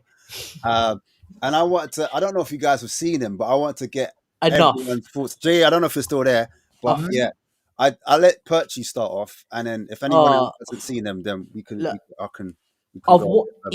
I'll be honest. He hardly played for Real Betis. He's all right. Yeah. I've not watched him and gone, "You're a player." Sometimes when you watch a player at a team and you go, "He's their best player." We've all done it, right? We've watched a random game of football. We've gone and watched some non-league game of football in your local and gone, "He's their best player," and you can tell it. This guy ain't. This guy's not their best. He's not their best midfielder. I think this is one. Do you know what? Does he add physicality? Does he add a player that can improve, like add something different to Yeah. Bentancur or maybe a He's a Zuma. So, I if- mean, not if we're Bentancur, because if, Bentancur's out for 7 games, obviously, now. if we're talking profile, yeah, he's Yeah. a different profile, but with Tottenham Hotspur, this is another one of those signings that falls into the Gray, the Bergval kind of bucket of player. I don't mean to individually single those two out, but you know what I mean. Oh, but The- Gray and both are, they're 18. Johnny's 23, right? He's a bit older. Yeah, 22, 23. But no, 22, but 23, I mean when I say, I don't mean age bucket. I mean they get put in that bucket of they could be good. Okay, potential. Yeah, He's a potential. potential. He could be one of those players that comes in and we all go, "Oh my god, we've just picked up someone special." He just fits. He just fits us. Yeah. Like you always see those players that just go, they just fit that club. It just worked for them. He could be that guy, but I'll be honest. I don't think he'll. I'll tell you. I'll make a prediction. We'll sign this kid, this lad. He'll play a bit, and then give it 2 years, we'll all be going, he's Deadwood. He feels, for me, that's going to be that sort of player where he'll fall in the Brian Hill kind of, don't mean to the Brian Hill bracket where we just don't really have a fit for him. And I think for me, it felt like with this guy that when that deal was, everyone was going, it's a good bit of business that we've got a player that we've not really signed, but we have the option to buy. And I just went, for me, it came across like a player that really is just me. He's an all right player. He's your 5-6 out of 10 where you go, he's all right. But do I expect him to be dominating our midfield for the next 2-3 seasons? No. Yeah, and I'm of the same kind of opinion. I looked at him and I was like, I'm not moved. I feel like he's a floor filler rather than a floor raiser, if that makes sense. And I think what Spurs need is more floor raisers where they can kind of bring a midfielder and improve the squad by bringing in top quality. I'm going to just talk a little bit about him. It's just a quick video on him. And we just have a quick look at him. But yeah, Johnny Cardoso, Real Betis, 23 years old. He's got dual nationality of Italy and America, United States. He's right-footed. Can play as a DM or as a centre mid. This is from Transfer Market, if you guys are wondering. Plays in the 4-4-1-1 system at Real Betis. You can see his name's Johnny. They call him Johnny. Just in case you're wondering where he is on this formation sheet. But yeah, here's his heat map, predominantly from last season, or this season, in fact, for this season.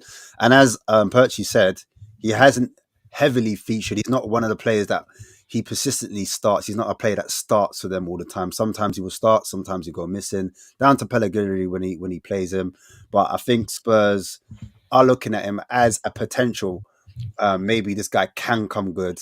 Ash, can I ask you a quick question? Yeah, go for it. Just a quick one.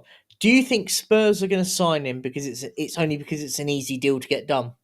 I think that the deal has been done already. I feel like because of the Lo Celso deal, but we had the first refusal, right? Yeah, so we have our first. But my point is we could I'll use it. If we were a proper football club, we'd go.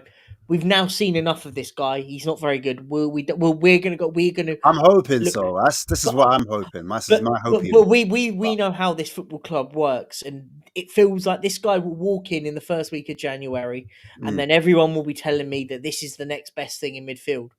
I just feel like that's what's going to happen. I agree. I think with Spurs, anyone that's linked with us, we kind of like put our goggles on and we're like, oh, this guy is going to be amazing. And I think it's like I said, it's more the hopium rather than fans doing actual research and looking at the player. But here's some of his FBref stats, and you can see what he's good at and what he's not great at. And that's the reason why I want to mention, and I said it to Jay, what do you prioritize? Do you prioritize physicality, someone that has work rate, intensity, or do you think we need a 6 that's more of a ball playing type of midfielder? And the reason why when I first looked at him I didn't really fancy him is because if you look where the numbers where he heavily favors, tackles 92 percentile, so he's in the 8th percentile in terms of winning the ball back in terms of defensive midfielders.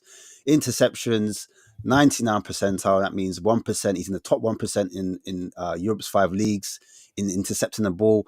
blocks, again, super high, clearances, and then in the air, I've noticed this one, aerial challenges one, really high in that as well. So maybe the club, in terms of profile, are looking at this as a potential a ball winning six, if that makes sense. Yeah, Because yeah. when I look at the passing stats, the progressive passing stats, the progressive carry stats, touches in the penalty area, I don't really care about because he's meant to be a six. Progressive passes received, they're all quite low. However, successful take-ons, meaning his dribbling, is in the right place. It's in a good place. So again, I'm not going to be mad at that. If that's the only attribute where he does well on, I'm going to say, look, I would take that. So, and again, I haven't really watched this player, whereas Perchy has. So Perchy has a lot more credence than what I have saying. As I said, I watch a little bit of Real Betis when they're on TV here, and like as I say, like I watch it more with the eyes. You're much more of a, I would say, a statistician style of it. I watch him and go, and I look at a player and go, you don't stand out to me. You're an Yeah, all that's right what I player. thought when I saw it. Yeah, And I when agree. you sit and watch him, if anyone gets the opportunity in the weekend to watch Real Betis playing him play, watch him play. I don't think he stands out to me, and it would upset me if we signed someone like that because it's Yeah, like, I mean, sometimes as players, I don't really notice, and then when yeah, they come to the club, you start to watch them a bit more, and then yeah. you kind of see how they play a bit better. But Mm. yeah, I'm in agreement. I'll be real. I'm in agreement. But yeah, here he is anyway. I'll just quickly talk about him. There's this goal inside of the boot. Is another shot of him. So on shots, not too bad. Successful take-ons, I mentioned that already. Progressive carry is quite poor. But here's his dribbling style. As you can see, quite close control, ball into feet. So he's tidy with it. He's not clumsy in possession, if that makes sense. Good control, little juggle there. First touch over the ball. Not bad. And these are some of his best bits, guys. So like, I'm not trying to gas people. These are some of his best bits. Yeah. Here, you can see his first touch is decent. He's got a good control. He's able to lift the ball up again, get it around players, able to dribble in and out, weaves in and out, and then carries the ball into dangerous areas. Again, beats a player, gets his spread around it. But here, I wanted to mention his passing range. If I could take it back, just a touch. Passing range, I'm not mad at it. Switches, this is one thing I like. When a midfielder switches to play, that can open up the pitch. And sometimes when you take too many touches and you're trying to dribble too much, that can slow the game down. I think that's been a problem with Spurs, where some of our midfielders, they take too many touches on the ball, and then teams can recover and then they can sit in their low block. So I was a fan to see that, yeah, okay, this guy, he likes to switch to play a little bit. Here I've mentioned his passing, his long passing, completed long passes. I put Anana in there, I put Basuma in there. Funny enough, Basuma's got more completed long balls in him, which I find really weird because, that's not really a part of Basuma's game. But I put João Gomez in there of Wolves, Casado from Chelsea. They're miles ahead. Bruno Guimaraes is miles ahead. So it's something I want to see. If I'm looking for a six, I want my number six to be able to play those kind of long balls from the back. But from what I've seen here, the actual long balls aren't bad. You actually can deliver. Here's a switcher play here. But From in that back line, I like there. the long balls aren't bad, but we don't really do that though. That's the You don't, worry. but I think like being direct, it could be No, something that we can I look. agree. I want us to be a bit more direct. I agree, You know what I but mean? And I think that helps with the midfield. I think that's when you see, like, when we talk about players, sorry to pause it, like that's right. Rodri, for example, the Yeah, difference between Rodri and Kovacic, or Kovacic, I can't say his name, the sitting player, Kovacic. Kovacic, I apologize. It's all right. He's more of a dribbler, a bit like a Yeah. Bentancur, do you know what I'm saying? He hasn't really got the passing range, and I feel that's the reason why City are struggling with their number six. You can't really find a unicorn with Rodri. Rodri can do a bit of both. Short passing, he knows when to tiki-taka, Rodri's the but then best he knows midfielder. when to switch. He knows when to play in behind. And when you play those switches of play and you play these type of long balls, it means you can find your wingers a lot quicker. Mhm. So when you find a long ball in, you passing in between the lines, that's what's going to help. And here, look, over the top, nice thinking to the forward. That's what you want. You want to release a Solanke, you want to release a Kulusevski or a Madison arriving late into the box. And so some of these passes here, I'm looking at it and I'm like, okay, cool. He's got a good pass in him. Here's some of his tackles, his challenges, he's blocking, intercepting balls. And I think his interception rate is okay, but his tackling rate's better. Let's see if I can pull it back a little bit more. Tackling challenges, it's not the best actually. 38.9% as a percentile. Could be better. Basuma's is a lot higher. It's up there with Casado's, but again, that's not really spoken about with Basuma's game. I think because Basuma has lost a lot of the ball in possession, I think a lot of fans focus on that more than actually what he's actually good at, which is breaking up play, winning the ball back. But if we're bringing in the 6, I would want him to push Basuma out the side if we're going to get that type of player. But here he is anyway, intercepting the ball right there. Here he is winning the ball back, staying on his feet. Sometimes he does go to ground, which I don't have a problem with. It shows that he's not afraid to go to ground when need be, and he does that. Wins the ball higher. He gives a little interception here, wins the ball high up here. Gets a nice little block here, so he's in the right place, showing good football IQ. Good football IQ again to intercept that ball with a sliding challenge. Good little block here. Gets in between the defender, high, winning the ball high up there. Getting on the flanks, winning the ball back high up the pitch. Getting his foot stuck in, get his foot around the player, winning those balls back. And this is something I would like to see from a number 6. But yeah, that's the player we are linked with, Cordoso. I thought you were saying we're linked with Alex, Mr. Box Office. I'd have him. I'd have Alex as my number 6 any day. He'd win every battle. Yeah, but yeah, man. I mean, yeah, I just thought I'd bring it up because it is a player that we're linked with at the moment. I'll be honest. That I believe that'll be done in the Jan. I'm not advocating it, but I just know how this football club works, and it will be done. Yeah. What did you think, Alex? Just real quick, flash look at him. For me, he's okay. I don't. What do you want in a number 6? Just to kind of I need composure in my midfield, bro. Composure. I need composure in that midfield because none of my midfielders can give me that. I stick by what I say. Like I'm sorry, I know people don't like Højbjerg, but I'd rather have Højbjerg back in my midfield because I know what I'm going to get with him. So I'm being honest with you. He ain't improved that midfield. Yeah. I think we're going wrong with the experienced players in that midfield. I think the first teamers are not good enough whatsoever, and it's shown in the games already. They can't do it for themselves at all. You see what Man City have got. You see what Arsenal have got. You see what Chelsea have got. You see what Liverpool have got. You even see what Newcastle have got.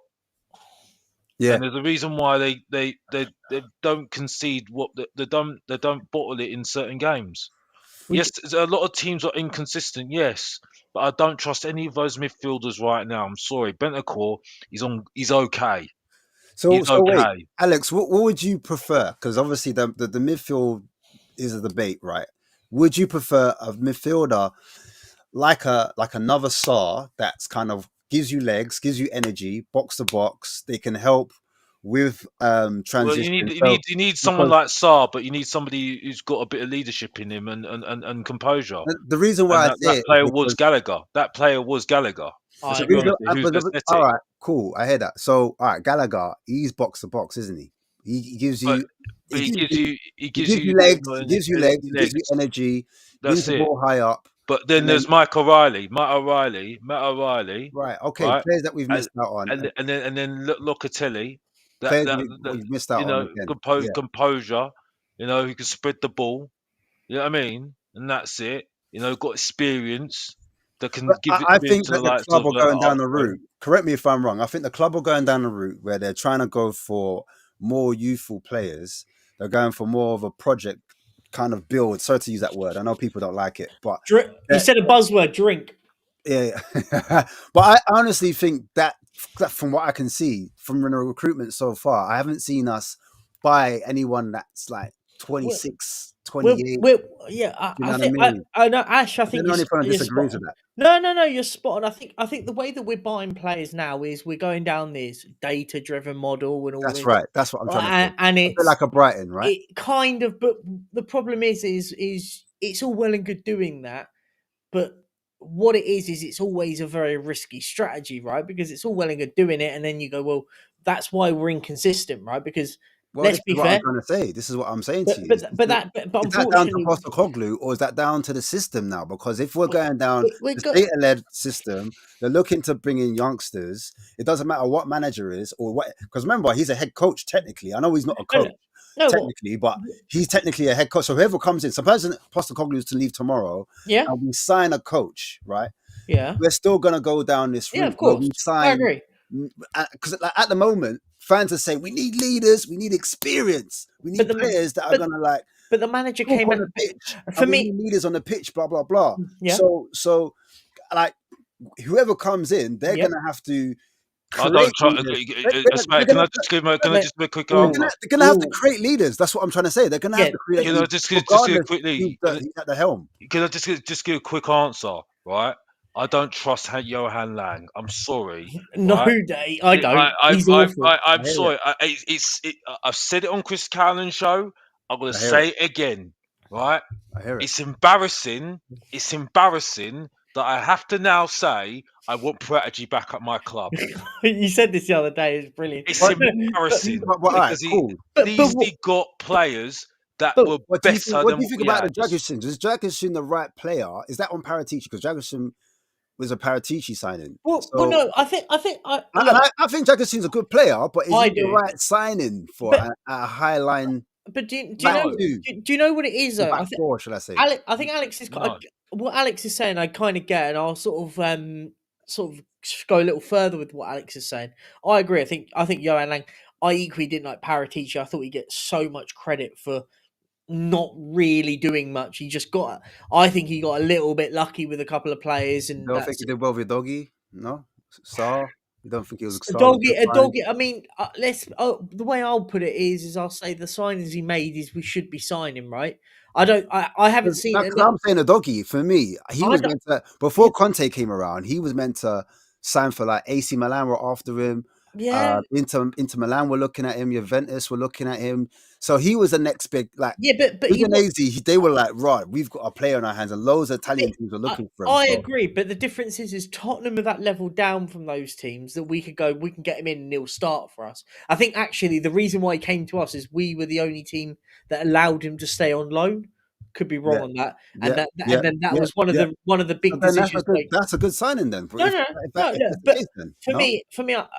I get it on that pretense. Yeah, but for me, I'll always look at it on the pretense of what he's done for us. I think Adoghi's been all right. Again, another player that for me is playing way out of position, but. Yeah, I think just for me to sort of onto the context of, I wanted to sort of go full circle on what you said initially about the manager and, well, is it the manager and stuff? Well, for me, no, I think if we're doing that, that's fine. Don't say it then. Don't say it to the public. These are my players. I've signed it. For me, that is the problem with Ange.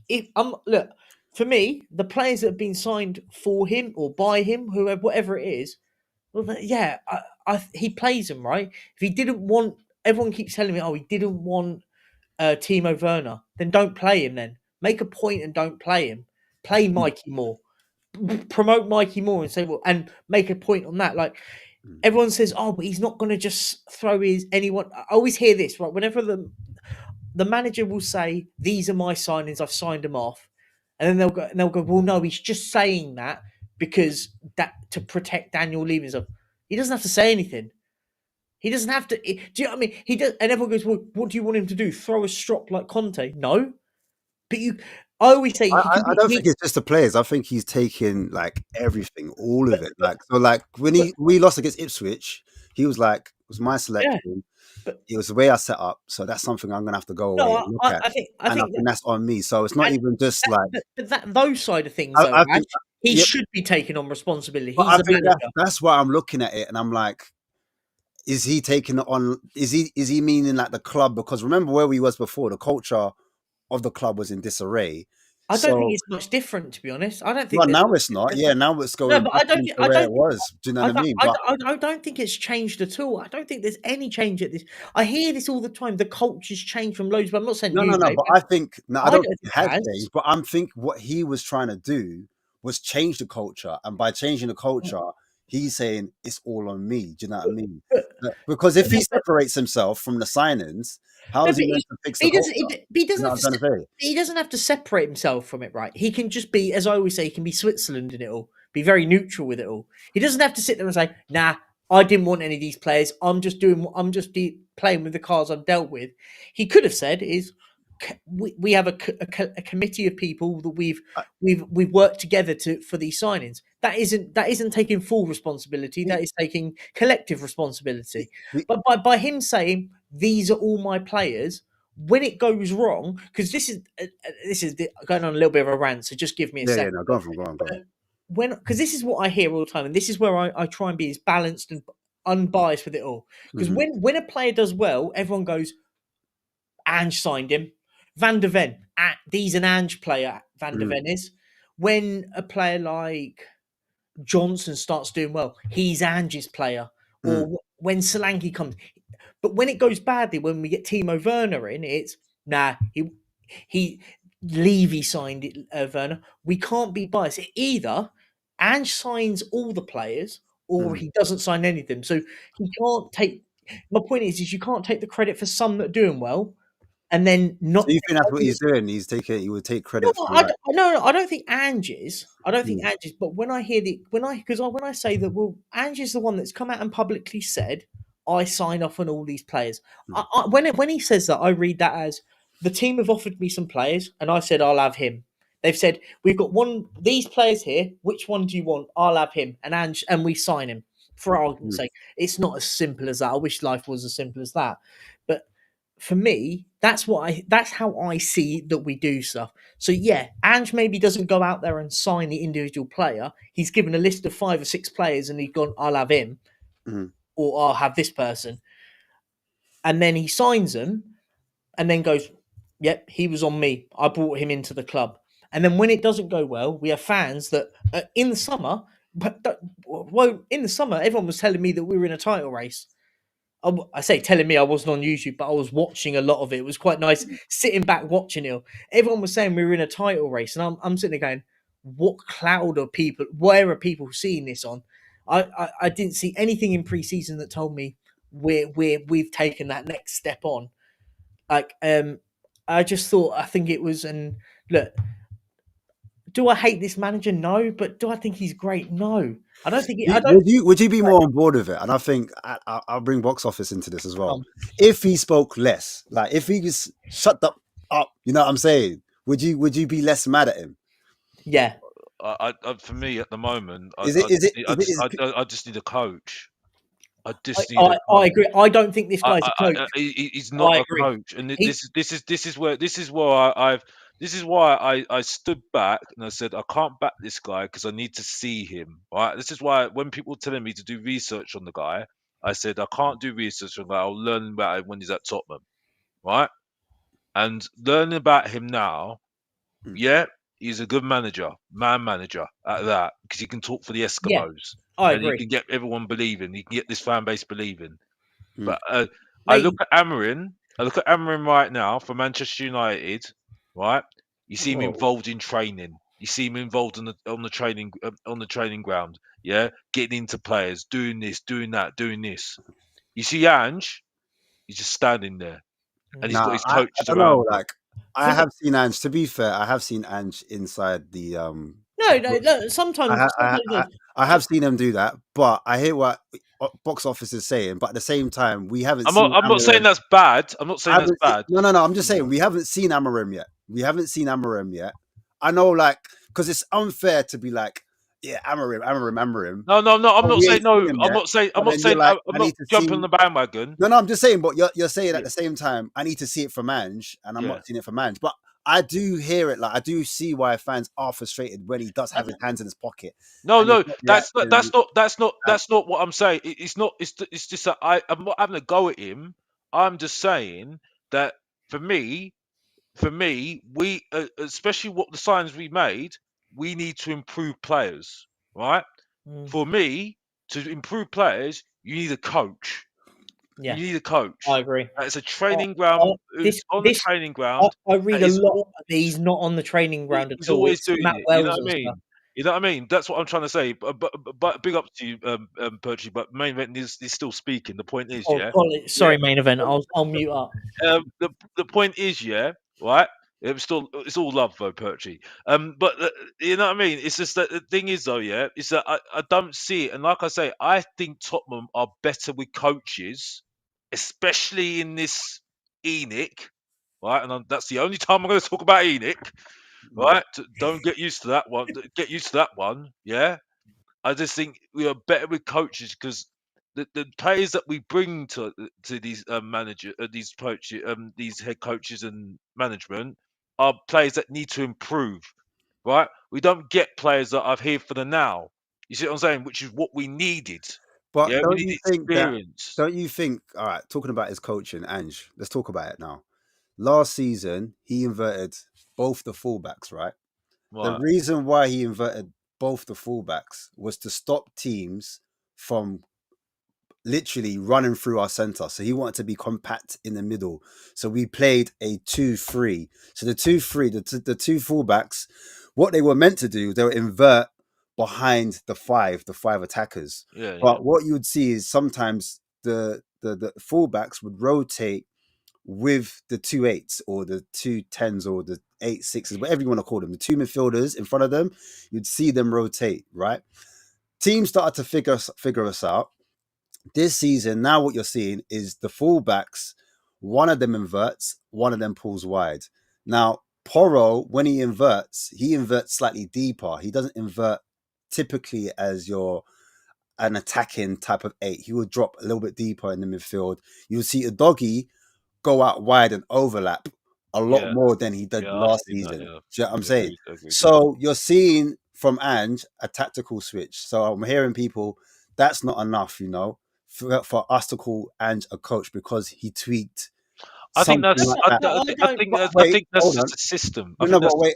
Okay, yeah, all right. So I know you're talking about individual players, but No, we'll get to that. I was going to say, Ash, Go on. just to sort of fill in what Alex is saying. I Go actually on. give, Go on. give him a good point here. He makes a great point. And read a lot, and Go I on. always believe in no smoke without fire. Go That on. Ange isn't present on the training pitch. It's normally Jedinak, Wells, and all the other coaches. That's right. He that has do the coaching. system and then he beds it into his coaches. I think what Alex is trying to say, and Yeah. and Alex, correct me if I'm wrong, mate, is Go on. we with the players that we're signing, Yeah. we should, because we're buying young, impressionable players. You want your head coach to be there every day, going, guys, this is what we're doing. But when the manager's not there, you can get away with it doing that when you've got all season pros that have been there for so long. You don't have to be there every 5 minutes because they know what they're doing. Mm-hmm. When you've got these level of inexperience, very lacking in Just to sort pause of you on that. Just to pause you on that point. That's a good point you make. Let me just admit that. I look at the team and I say, if I'm looking at young players, the young players are Sarr in the midfield, Yep. right? And the doggy, Yep. right? Okay. Brennan Johnson, debatable. No, Johnson's not a young player. He's a seasoned Right. Okay. professional. So he's not young. So he's not a part of it. No. Then you've only got two players. Yeah. Right? Because Mickey van der Ven's the same age as Yeah, Johnson. Van der Ven You can't doesn't include count. him. Van der Ven's a season pro. You can't include him, right? So that's only two young players. Oh, 4, isn't it? 4? How? Where's the fourth? I'm talking about starting players. Starting 11. Okay, fair enough. I was talking about the collective. Sorry. I'm talking about because they haven't affected Archie Gray, in my opinion, and We're has ruining that been kid's the career, by the way. reason for our up and down form in the league. I'm talking about in the league because that's where he's No. I think no, the but hardest, in my opinion. So, but I get what I would. You already said it's young players that are the reason why we're going. Sorry, apologies. I misspoke. I misspoke. Maybe I didn't mean it. I meant it more in the sense of we're inconsistent because we're playing a very, what I would say in air quotes, unusual system. Not very many football teams invert both fullbacks into midfield. Very rarely do you see that.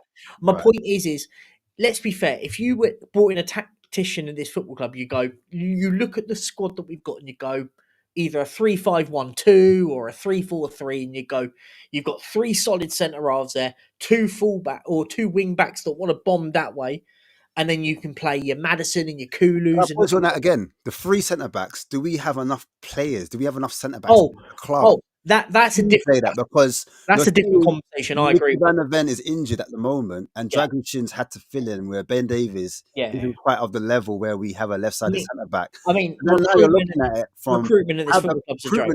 Comes back to the recruitment again. So is that really on Ange? Because now he's having to, like last season, he had to play Emerson Royal at a centre back. He had to play Ben Davies at centre back against Man City, and still had to get a result. Do you know what I'm trying to say? So I'm just trying to. No, devil's advocate. I like it. Good hosting. I say Angel's advocate. I like that. Yeah, we move. No. Is it on Ange was the question? Yes, if he signed off on the deal for the likes of an Archie Gray. Yeah. If Okay. he, Cool. if But so, wouldn't you say the that's a question, club signing? An Archie Gray no, if Ange, and Bergvall not a club if signing. no, Profile wise, Bergvall was done before Ange, right? Well, right? he was signed before Ange was at the club, if I'm right in saying, or Mm, was it last year? Whatever, it's irrelevant. no, I don't think he I was. don't, He was this Berg, season. Bergvall. Bergvall was this season. no, Bergvall came this season, but he was already Oh yes, signed last year, wasn't but he? it was in the winter, was it not? It was January. Irrelevant. He was about 8 million quid. I'm not worried about. So I'm talking about 40 million quid for an Archie Gray, Mm-hmm. where you go, what are we crying out for in a fourth centre half? For me, that for me is where, A number 6 we're all crying out for. or a six, a Both. centre half, both. Both. But my point is if you look at the money that we spent this summer, we didn't really acknowledge the positions that we required. I mean, And wingers. well, we signed how many wingers, and we can't seem to get that right. This is it. I don't think we signed a senior. Well, we did sign a senior winger in Timo Werner. Well, Do you know what I mean? Ange signed Kulizeski, Werner twice. He signed Brennan Johnson. He signed Porro. Matt Solomon. Porro as well. Porro, But Porro's I would great, argue Porro was already Kulusevski done. and Porro were there before. No. Ange said publicly that he agreed it because we didn't get in the Champions League. Kulizeski was an option to buy. If we It got was an Champions option League, to buy, yeah. if it was in the Champions League, it was an obligation. However, when asked the question about Kulizeski, he said, he said not verbatim, but he said, I want him. He'll be in my. I want him in my squad. Basically, so he'd okayed. Okay, let's give you that one. Okay. He Fair enough. okayed the Give you that one. Kulusevski one, so I put him in that list of players, attacking players. If you look at the attacking players that we've got at this football club, the only ones he hasn't signed was Richarlison and Son, and we all want Richarlison gone, and Son's way past his prime.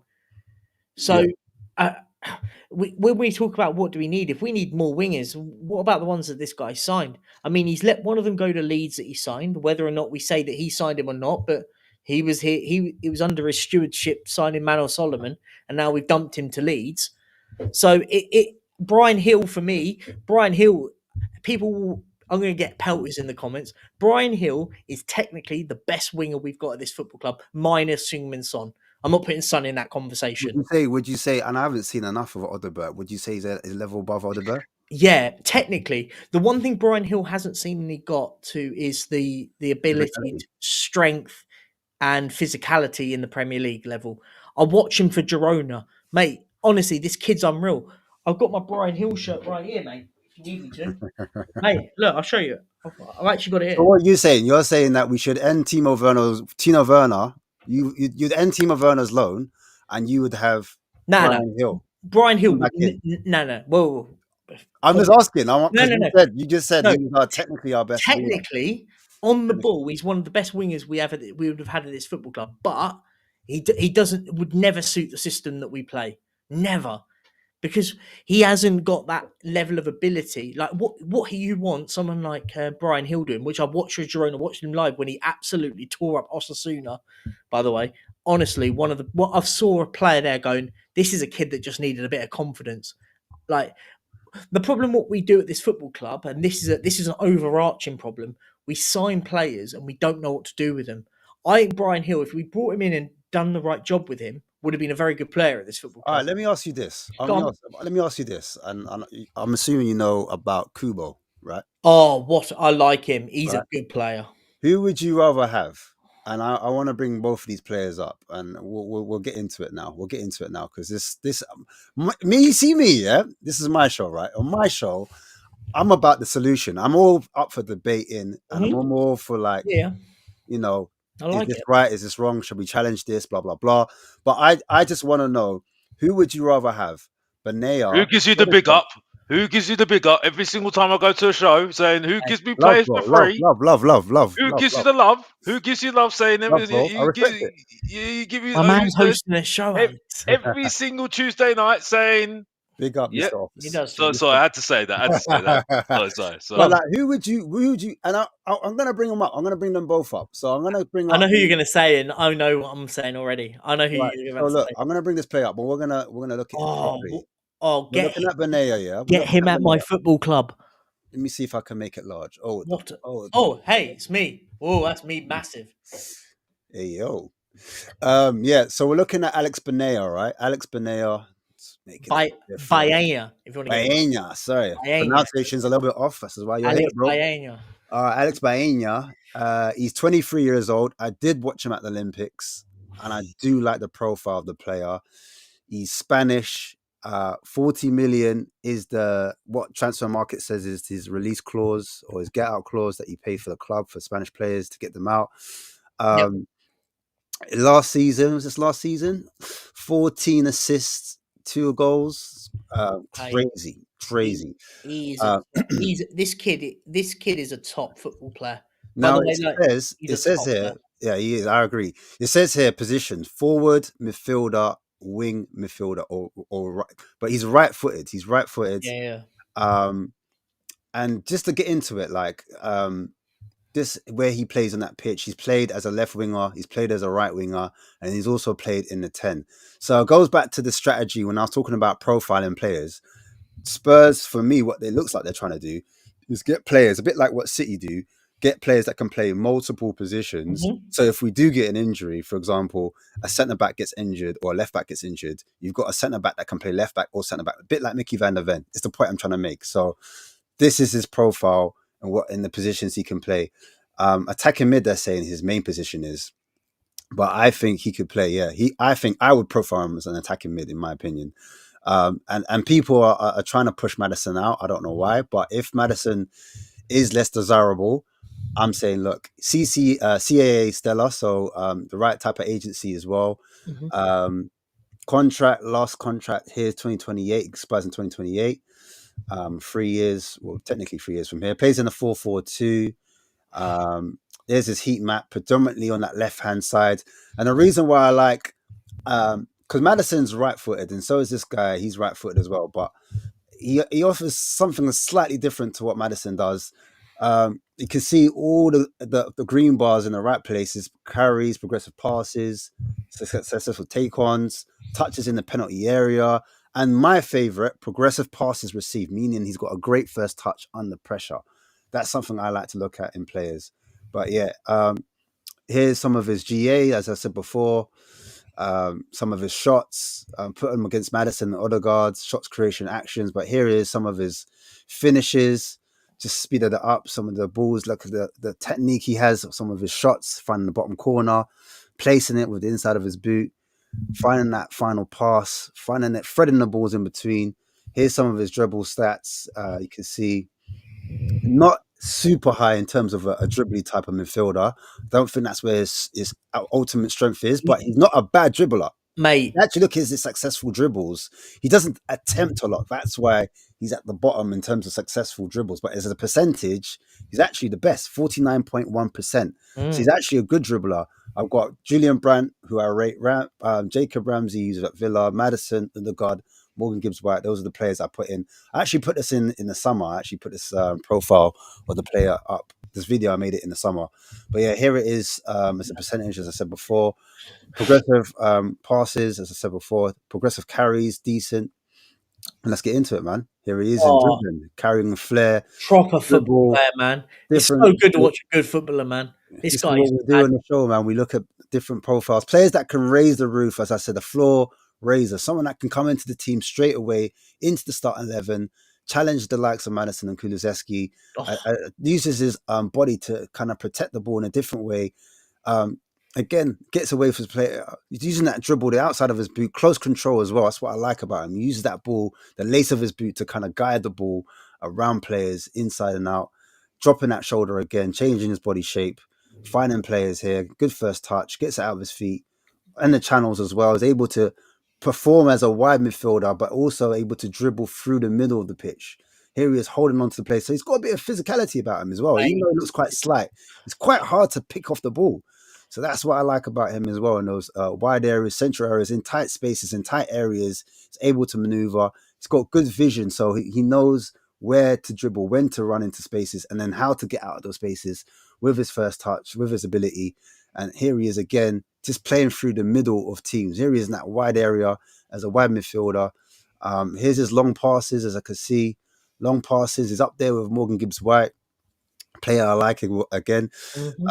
Pass completion in terms of long balls completed 52.9%, but he attempts quite a bit as well. So that's something I like in a profile. Something that's a bit different. Through balls up there with Odegaard as well. Look at that. Switch of play, open up the pitch, playing from deep, finding that ball into attacking players in that kind of fullback role, hitting balls over the top, into the space, into the channels, crosses into the box, leading into a goal. Balls into the box, diagonal ball, hitting that faded pass with the laces of his boot. Here's the diagonal ball, crosses, little faded chip passes as well.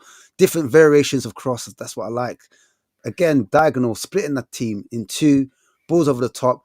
And I like that about him. The thing is, the reason why I like those type of passes, when I said when you're trying to break a low block team, if you take less touches on the ball, this is what I spoke about earlier, and you've got a player that can break lines from deep, from the halfway line, this is where we look like a counter-attacking team. Spurs look like a better team when we're counter-attacking. Why? Because a player can get in between the centre-backs, can get in between the full-backs, can pick it up on the D and find passes like this and hurt teams. And it's not little just passes around the corner where he uses it outside the boot. Look at that pass. Mate. Outrageous. That was quality. Mate, this guy's do you know what it is though with a player like this? It's a perfect player that'd be lovely for Spurs, so we're not going to sign him. Mate, this guy got the most assists in the best league in the world, and I stand by that statement, and I mean it. Alec, this guy is one of those. I said this in a group chat actually. I said this in a group chat with a few with some friends that I know and stuff, and I said the player we need is Alex Baena, and they went, "Nah, what you on about? La Liga's rubbish, mate."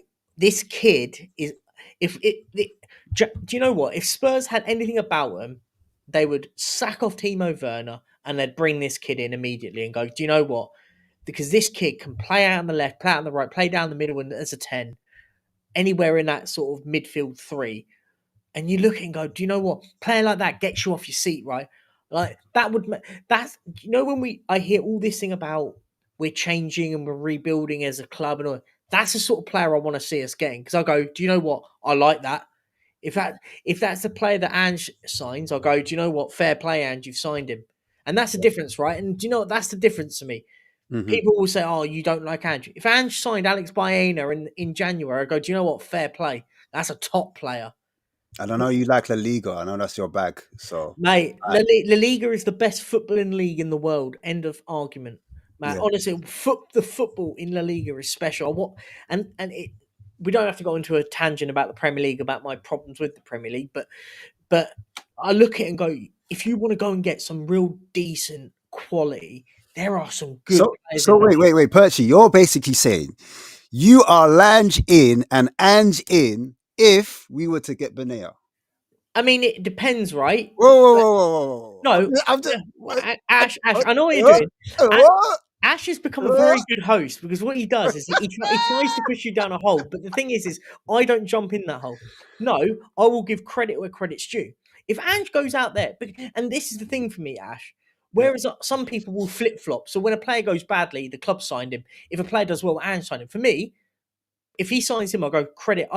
If for example, if Ange, for example, if are people going to say if we signed an Alex Baena or a Kubo, by the way, if we get either of them, I'll be freaking happy because this kid's a top player as well. I just want to talk on this guy real quick. Yeah. You go. Real quick, and then we'll get back to it. We'll get back to go on, do your thing. This guy. Because that's what I'm asking. We've got 50 mil in it. We've got 50 mil in the bank, and I'm saying, who do we sign, Benea or Kubo? And Kubo, he plays in the Liga also. Plays for Real Sociedad, also 23, so similar age profile, right winger. This guy is left-footed, so he can play on the right wing, the opposite wing to what you're seeing with Benea. Was he linked with Liverpool? He was linked with Liverpool, correct. Yes, he was correct. As a Salah replacement, potentially. Yes, correct. Yeah. We were linked to him as well for a bit as well. We were linked with him as well for a bit. So then we've got the right wing, you've got the left wing, and you've got the attacking mid. So similar profile, what I'm saying, where you've got a player that can fulfill many roles, just in case a player gets injured, Madison picks up a knock, Kulu for whatever, and picks up a hamstring injury or whatever. Now you've got a player that can fill in. I'm looking at when Son goes, because Son, I think he's on his last dance. I'll be real. So we need to start looking at players that can fulfill on both flanks and that can play in a different role. But yeah, he can fit in that role, as I was saying, in 3 different positions. He's played for Real Madrid, Yeah, he was Getafe. at Real Madrid, I remember that. He was a bit of a wonder kid. Mate, At there. special player. But yeah, he plays for Real Sociedad in a 4-1-4-1. Zubimendi, you can see there what a top player he is as well. But we won't talk about him. But yeah, He's your midfielder, and if you went off, you get a number 6. He's your number 6, and he. Oh, you can see that heat map I just quickly showed that he predominantly plays on the right hand side. But as I've already said, he plays in 3 different positions: progressive carries, progressive passes, successful take-ons, all in the right places. Again, touches in the penalty area, progressive passes received. Again, top level. Things he needs to work on. We'll get into that anyway. Shot creation actions in the right place as well. But yeah, let's look at him. Let's see what he's about. Again, goals and assists in the right place. At the start of the season, he's got 3 goals and assists at the moment. I think 1 just shy behind Kulu. Shots on targets per 90. I'll compare them to Mbeumo, Semenyo, because these are 2 players I like as well. And Adingra. I don't think Adingra's had a lot of games at Brighton. He was injured, weren't he? For a he big was period. injured. Yeah. I just think some of these players are gettable. We are Spurs. Oh yeah, I think we 100%. can definitely get out. Chris Furyk, I mentioned him already. He's at Stuttgart. I think he's another gettable player.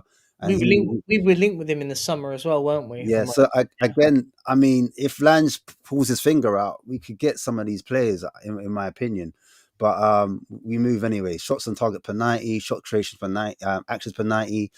Twerking, hey yo, what's going on there? No. There he goes. He finishes that goal. Right. Decent finish here. Again, finds the corners, don't mind it. Bangs it, top bins, hits the crossbar. Again, gets out his feet. Keeper does well to save it. Nice little finish here in the bottom corner. Gets it out his feet, finds a corner there. Nice little finish there. I like that. Nice one. I like his finishes. A good way to finish as well. Gets in the box. You can see for Japan here. Does a little cheeky thing. They think he's offside, but one of the defender plays him on. Here he is outside. Oh, that's the magic. Quality finish. Top bit. Quality finich again. Some of these goals I'm looking at, and I'm like, yeah. Could you imagine our right winger doing that? But do you know? But do you know, Jay could make a great. Got a nice dip to that. That's the second shot you've seen with that real, like, it goes high and dip real quick. That's pretty special. I've just seen this kid take on more defenders than I've seen any of our players take on a fullback all season. Genuinely, I'll tell you why. I'll tell you why. Because we've got no arrogance and swag. We've got too many nice guys at our club. Facts. Again. Yeah. Anyway, moving on. Yeah. long balls here. Kubo's up there, so he can switch the play. He can find players in behind. So another stat I do like about him. Key passes is up there with Kulusevski, just one behind him. Crosses into the penalty area. He does that. There he is finding his teammate. Here he is finding a nice little fader ball into the box, into the channel. Another little dink pass. Nice. It's just lovely technique. Finding those passes. Again, just to find his teammates. Here he is for Japan. Again, that little diagonal pass into the box. Again, cross into the box from the diagonal area. Diagonal area, then switch back into the box. Gets his head up. And he operates on that right wing. Here he is for Japan on the left wing, finding a cross. Getting that ball over. Again, for Japan on the left wing. Finding those little through balls. Getting the ball here at Sociedad. Just making little things happen in the midfield. Nice little dink ball for Japan. Cross.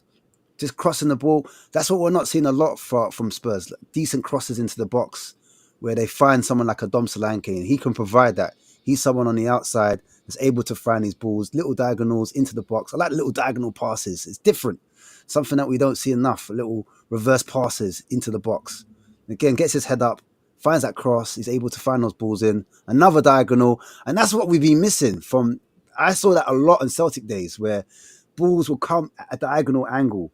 Well, a lot of our players aren't doing that. I know Porro likes to do that, but we need more of that from our wingers. The only question I have before, because I know you want Jacob to have his say, because he needs a chance to have a say. Yeah. But the only thing I have my question marks on these players at the moment is whether they've got that arrogance and swag. Because the thing is, though, we all know that players are always going to have their downtime. You know what I mean? You Mhm. know, and how are they going to deal with it? You see what I'm saying? We've seen it with Timo Werner. This is why I can't stand Timo Werner. His head goes down. Yeah. Yeah, so I think he's done. For me, don't care anymore Yeah, about him. no confidence. I agree because care. you know what? When I watched the Coventry game, I think he faked a hamstring injury to come off. I thought He was that as playing well. so terrible. I thought, nah, he's having a stinker. But anyway, I've got Jacob here, and I want Jacob to have his say because we've looked at a couple wingers, and then some Hello. people are like, no, Jacob. You Hey know, everyone. Hi Perchy. He- Hi Alex. oh, Hi morning, Ash. oh. hey, yeah, Hi chat. hey, yeah, man. I want you to have your say, man, because there was a lot being said about Ange, coaching wise, and what's your takes? If we were to recruit players like this to raise the level for Ange, and what do you think we could do with his team? Well, it really comes down to what you believe happens at a club, this club specifically, when a player's brought in. And my understanding of what happens is these Lange and Munn, those the other characters, Paratici, whenever he gets the courts to give him a favorable ruling, these types of things, they're going to say, hey, what do you think of this player? And Ange is going to sit there and say, sure, or no, or yes, or no. And that's where I guess, some people are like, he's Timo Werner, Ange signed him twice. Perchy said that. He did. I don't really subscribe to that notion, because if I did, then I would have to believe that Jose Mourinho wanted Joe Rodon and Gedson Fernandez, and I don't believe that at all, because I know Jose Mourinho is a special one. But my point is that, like, for me, the club continues to act in a certain way, and they illustrate a certain type of behavior, and it's not indicative of any manager that we have, because we've had the special one and Conte, and it doesn't matter. It doesn't matter if you get Nuno level, Ange level, Jose level. The club's going to act a certain way, and to believe otherwise, I think, is just a little silly, in my opinion. So I don't think Ange really, this whole Ange's talent ID, he scouted this player from this. I really don't buy that managers are the ones out there scouting players all the time anymore. I mean, they're So 9 to 5 at the office at Tottenham Hotspur working with these players. Their job isn't to go find the new talent; it's to work with the talent that they have. So you're saying basically that Lange is responsible for the recruitment. Like Ange says, I need this type of player, go and get it. And it's down to Lange to bring him the player that he needs to fit the system. Right, because the club's going to say, we're working within these parameters. We're looking at X amount of arrivals, X amount of departures, and we want to structure the wage on all the lame stuff that I don't care about, because I care about the sport more than I care about the finances. But all those things are always going to be a factor here, regardless. It doesn't matter. So it's weird when for me, it's weird when fans are like, oh, go get this world-class player. When do we do that? I don't remember the last time we go get that world-class player, because that's just not how we do things. And Conte said it. He said, look, they bought Jed. I didn't want him, but you know how the club operates. This is how the club does things. They buy these young players hoping that they can sell them for higher value. Do you think Conte wanted Basuma, Jacob? No. Do you think also like Conte wanted Richarlison? I don't think Conte had any. I don't think he wanted Richarlison. I don't think he wanted Fraser Forster. I don't think he wanted Jed Spence. Well, I mean, we know he didn't want Jed Spence because he literally said it. But my point in that is, like, I do blame Ange to a degree, which is how often he plays Timo Werner. But where we're at right now with the injuries, now I really can't blame him, because that's not on him. That's on the club doing a horrible job at getting us better wingers for this problem, which is injuries or suspensions or international duty, so to speak. So for me, I think Conte had a lot less power than we believe he did. I think Jose maybe had a little bit more, and Ange has even less than both of them. So when it's like Ange signs Timo twice, I'm like, yeah, come on. I mean, I'm not cooking dinner. I'm just eating what's getting served here, kind of my thing. It's like, I'm not responsible for the quality of the food that my wife makes. I'm just here eating it. But my point will always be, and look, I have, for this, me and you've had this conversation before, Jacob, on and off stream, to be fair, but let's just say I have you right for what you say, but this is where my part will always be is, doesn't need to say it, does he? And I think this is where I think what Ash was saying earlier about That's relative. Doesn't need to that's your opinion. So it's not like a fact that he doesn't need to. No, because he doesn't need to say it. He shouldn't have said it. Let's be fair. I think, but that's your belief, right? That's your belief. No, because I hold the man accountable to his word, right? And if I don't account the man for his word, then he said this. So what he's done is diminished all responsibility of anyone else at the football club. Whether we take that as admirable, I think it's very, very naive coming into the football club. Whether he did or didn't, he's still taking the full brunt of the blame for whatever. Just like Jose and Conte and Nuno and everyone. He's no different. But the difference is one, Jose never said, I've signed these players. Conte outrightly said, this club are signing who they want. I'll do the best I can with them. This manager is one of the only managers. I think not only. If he did or if he didn't, it doesn't change how this club operates. No, that's my point. But you're talking about fans having a go at him. But he's left the rod for his own back. Right? No, I just said it's weird for me. I think it's weird because I don't believe that way. No, but it's only weird in the contents of, if he'd said nothing, we'd all be sitting there going, nah, Ange didn't want these players. But he plays them all, right?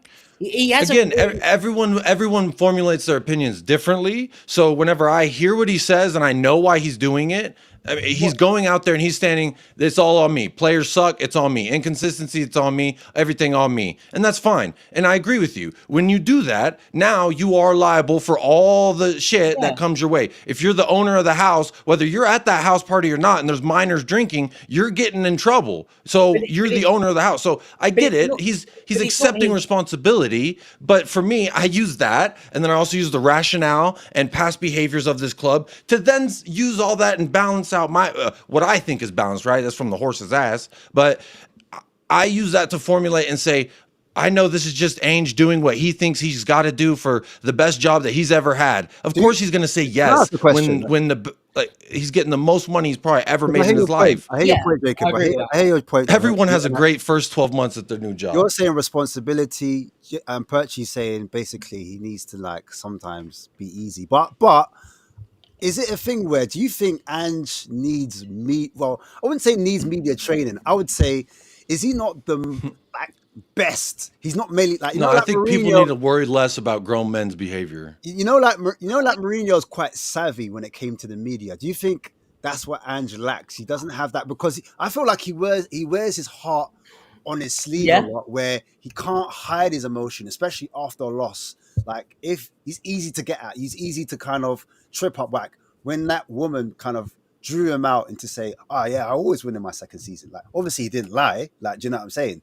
But obviously reporters are looking for clickbait, and I'm not saying he's not clever enough, but sometimes you've got to be a bit streetwise around certain things, especially around supporters, especially like Perchy. Perchy's hanging on to every single word that the manager's saying, because it's not that I'm hanging on it. It's not. No, we're not hanging every word. But what I'm saying is, you're taking him at face value. Of course. So if you're taking him at face value, you're literally hanging on. I don't want to. He's saying, he said that, so you know what? We're gonna have to hang on that. Do you know what I mean? But do you know what it is? I think it's Jacob's kind of looking behind that and saying, I get that. I get all that, but I just sort of say, I don't mean to interrupt and jump in. Yeah, that's fine. I don't mind this. I like this. My point is, though, is I think where you're saying he's getting dug out now by the media, and I think the reason why that is, and I think this manager at the moment now, when it goes well, he says a lot of amazing things. He says some great things. That's a relative term. Amazing is relative. No.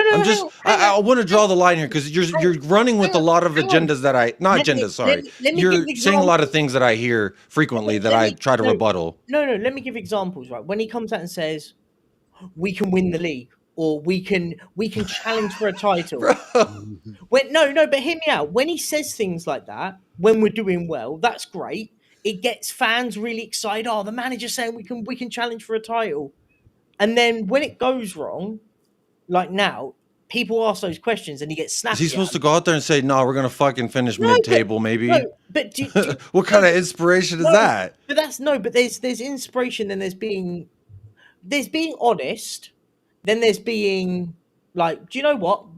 I'm working on stuff. So the quote. the quote that you're specifically operating with, Perchy, Yeah. was, and I remember it because when I hear people use quotes that makes them feel a certain way, I say, well, let me go listen to them. Let me see how it makes me feel, right? Because the written word is always different than the spoken or heard word, in my opinion. Okay. So when a article, journalist, Twitter handle, YouTube channel, whatever, takes Ange says, quote, of course we can win the league or something like that, to that effect, right? I always like to remind myself and remind others, because I've worked in media, I've worked in professional sports for majority of my adult life, and I've seen it firsthand how it's you ask a question to elicit a certain response that then you can take the literal text of and extrapolate things from it. For instance, the we can win the league, it's who we are, mate, in regards to the Chelsea high line, and then I'm forgetting another one, but my point is that that is a common thing. That is literally what the point of them to do it is for. So like I always win in my second year. That's the one I was thinking of. Yeah. And the guy asks him, he's like, so, usually in your career, you win in your second year. What's your expectations with Tottenham? He's like, well, I don't usually win. I always win in my second year. And that's just a factual statement. And everybody took that and now said, okay, win then. And I understand, I get it. Like, again, it's holding a man to his word, which you can hold him to whatever level of degree you want. And everyone's allowed whatever level that is. But this is my point. Is a lot of people formulate their opinions and pass them as these facts, like these Finians that I'm supposed to believe he genuinely thinks we're going to beat Manchester City, Liverpool, or even Arsenal to a Premier League. He doesn't. But if he's going to feel some way and say something different, like, I'm fine with that for the greater good. It's like a little lie just so the fucking world keeps turning. If my wife says X, Y, and Z, and I say, oh, well, actually, I think this, well, now I'm causing a rift, whether I feel different or not. And like, it's not something that for me really changes at the end of the day, like, based off of what he says. It either validates or I disagree with him. I disagreed with him about the set piece thing last year, but then what happened? He said, it's not a problem. And that pissed me off because I said, I think it is. As an amateur guy, as a fan, I think that it is a problem. We're conceding a lot. And then we didn't concede until Arsenal this year. So my point is, like, the proof is always going to be in the pudding, and Ange knows that. Ange is a grown man who knows full well the amount of pressure he's under and all the scrutiny he's receiving. But he's always going to respond to that with fluff. But in his mind, this is to my understanding of him, he's going to prove himself with his actions and what he does. And I wouldn't be surprised if he wins us a trophy and says, fuck everybody, and leaves. No, look, can Ange win us a trophy? I've said it on my show. Go back, big up on Monday. It was a good show. Everyone asked the question: can Ange win a trophy at Tottenham? Yeah, he can nick a cup. He can nick a cup. Well, I've seen one day Ramos nick a cup at this football club, right? I haven't seen Jose do it though. I want to move it on though, guys. I want to move it on. Jose got sacked before a cup final. Poor guy. I know. What are we doing? Yeah, that's what I'm saying. Like, I'm still upset about that. Last final we ever played in. I want to look forward real quick because we do have a game in Man City coming up, and we are gonna talk about it because obviously Pep has signed a new deal, as you all know, a new 1-year extension, so that might lift City coming into that game. Now, I feel like Man City have had real problems this season, especially over the last 4 games, but I think it's been coming. And I say they've had real problems because the elephant in the room is their GOAT, who is Rodri. Rodri, for me, is a unicorn. He's their top number 6. He allows them to play, at times, a 3-1-6, if that makes sense. So you've got 3 defenders resting in the defense in possession, and then you've got the one that being Rodri ahead of them, and then you've got 6 players to break down their low block. So it's a 3-1-6. Similar to the reason why I say 3-1-6 is because we play obviously a 2-1 or 2-1-7 at times, or a 2-2. I like that 2-1-7, 2-1-7, 2-3-5 at times. So I'm not comparing Tottenham to City, by the way, but I'm just trying to make the distinction between the two sides and talk about how Kovacic in that 6 role is struggling compared to what Rodri's doing. can Spurs get at City away from home, or do you think our away form's going to run into the game at City? It's going to be a big factor, and will that put extra pressure on Ange? Anyone can jump in. Anyone can I start. think, and you'd be surprised to know. I think Tottenham might get a draw out of the game. I just got a feeling. We've only had one And draw this season, though. We've only had one well, draw. the At only We don't reason draw why, games of football, do we? the reason why I say Hey, it you is know, that and 33% chance of something happening. I the, suppose got to we- hit it the the eventually. reason why I say that is Yeah, because go for it. Kulusevski and Scored a some goal tonight as well. And like Brennan Johnson scored a goal as well. and some like playing at Man City. They like playing at the Etihad. They've got a record there. Listen, it don't make me think any more of a team. I think, like I said, I stick by what I say. I think it's a good team. It's not a great team. It's not, but there's lots of deficiencies that I've already pointed out already. But players do feel comfortable in certain stadiums, and for me, surprisingly, you see the record. Those two do feel very comfortable in that at that stadium. And Man City are not on form at the moment. So, but listen, it Is this is the Pep best time to Guardiola. play them? Is this the best time to play them then? Just to add on to it. Well, I don't know. It could be. It could go really wrong, which because now Could also be Pep the worst time to play them because they I was ain't gonna won in say, 4 matches and they're gonna be hungry. exactly. Just That's had what an I'm Because saying. Just had an Pep gonna be international break. pissed. Exactly, Well, I'm watching exactly. it. So Well, I'm watching that's the point. That's the point. I agree with what Jacob's saying. Yeah. So, but look, listen, I don't know what is going to be expected. I'm not excited. If I'm really honest, I'm done. I'm kind of.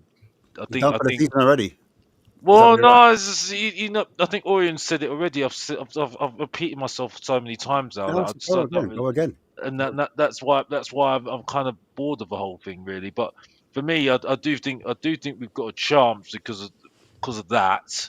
But I think it's a slim chance because I think Man City should be beating us as far as I'm concerned because Better Pep team on Guardiola paper. will be able to try and figure out a way. Better They'll coach. figure out, yeah, better coach, yes, 100%, Yeah. Yeah, 100%. better manager, better team, better depth, better success. I mean, But yeah, He uses the players better. He uses his players better. He adapts, and he's a better coach. Yeah. Because Ange's not a coach like us. I'm not going to repeat myself. I said it already. So, but Yeah.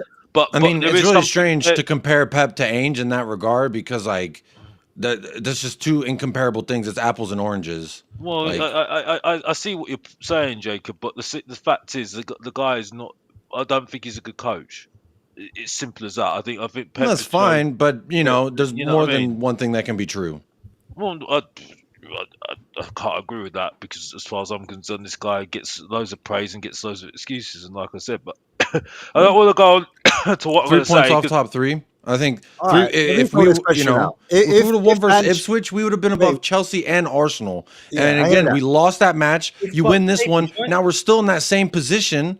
But for me, like, it's always damned if you do, damned if you don't. You know, it's like listen. you win. Oh, fuck you. They shouldn't have won. Oh, they gave it to All us. They right, didn't all right, care. guys. They All didn't right. want it Hear enough. me out. You Hear me lose. out. Oh, you're a bum. You shouldn't have won. No, You but shouldn't have lost. let's You know, throw that scenario out. If Tottenham beat Man City, what does that say for Ange? Does that say anything? Does he get any points for that, or is it no, he because doesn't. Oh, Pep didn't want it. because That's what I'm gonna hear. is it like, yeah, Pep didn't want it? Is it I like to we always play try to beat excuses it? bingo. Is it we always You beat know, City? Is it when we win, where it's City's Whoa. why broken we didn't through, or actually win, and when we lose, it's Can why we we're just so remind? shit. Can I just Can I at remind least people? answer that one? Am I Can I, allowed to answer that one? I feel can like I there's a just lot of remind words people? there. Can I just before Kit actually comes in, but just to remind people, Antonio Conte won there as well. By the way, 3-2. Yeah. Yeah, a better Man City than it is right now. By the way, Nuno won yeah. there But we're not 1-0 going to give also. him What's this your flowers, point? aren't we? Because That was it was our fault. terrible, wasn't it? You That know was what I our mean? Oh fault. yeah, yeah, yeah. Let's yeah. That was our That's get fault. it right now. You know what I mean? Because I like to be Am I that allowed devil's to? advocate, like I say, that devil's advocate, like they say every single time it's the box office. Anybody else want to answer on that? Say take your Am time, I allowed to? take Am your I space, allowed? take your time to shine these guys. Am I Go allowed on. to speak, go for Alex? it, go Yeah, for it. go on. Cheers. Look, Jacob, Ash was said, if Ange wins again at the Etihad, does he get credit? Of course he does. If you go to the best team in the country who haven't lost a game at home and you beat them, then of course you get credit. This nonsense that he doesn't get credit, whether or not I think he's a good manager or not, credit where, as I always say on this, and I said earlier, credit where credit's due. Yeah. If he gets a result there, do I think we're winning at the Etihad? No. I think that it'll be done very, very quickly. I think they'll walk all over us. Will they? Will they? Yeah, 100%. We're not talking about City of, I wouldn't even say last season, of two seasons ago. Because doesn't matter.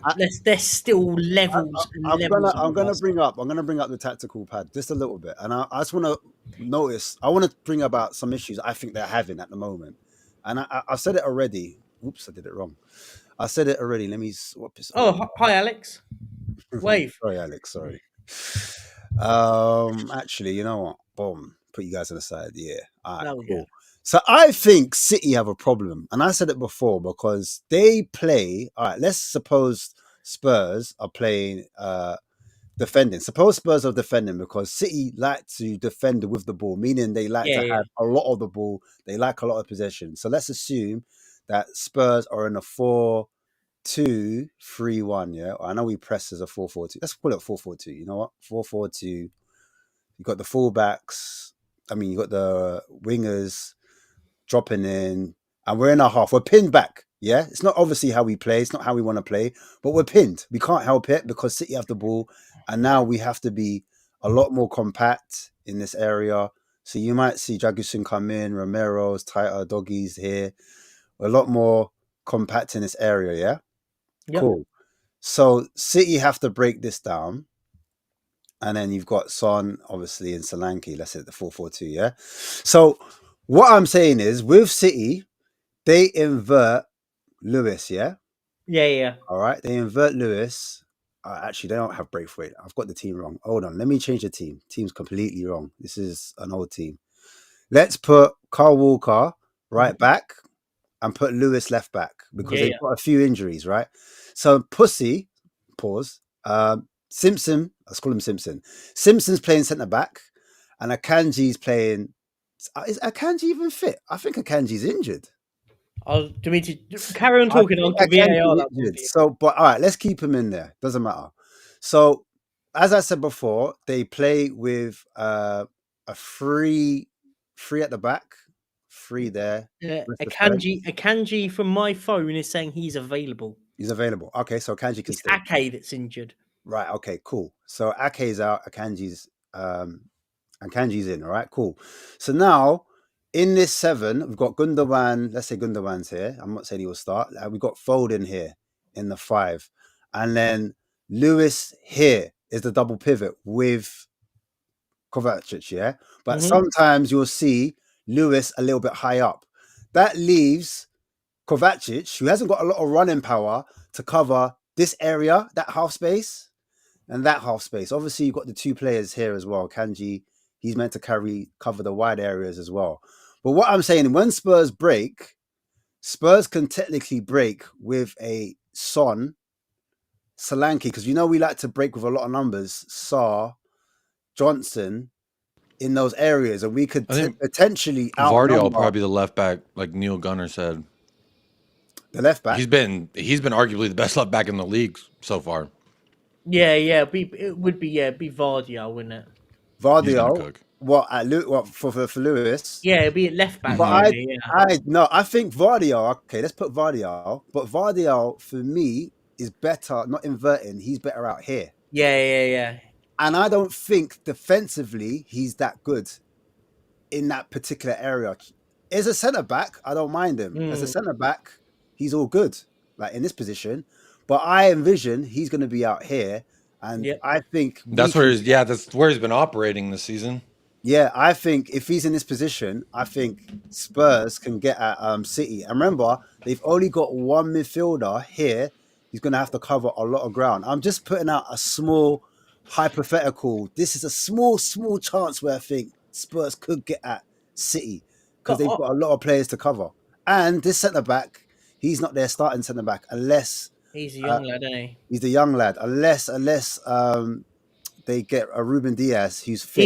He's injured. Diaz is injured still. So Ruben Diaz is injured. So there's a lot of problems.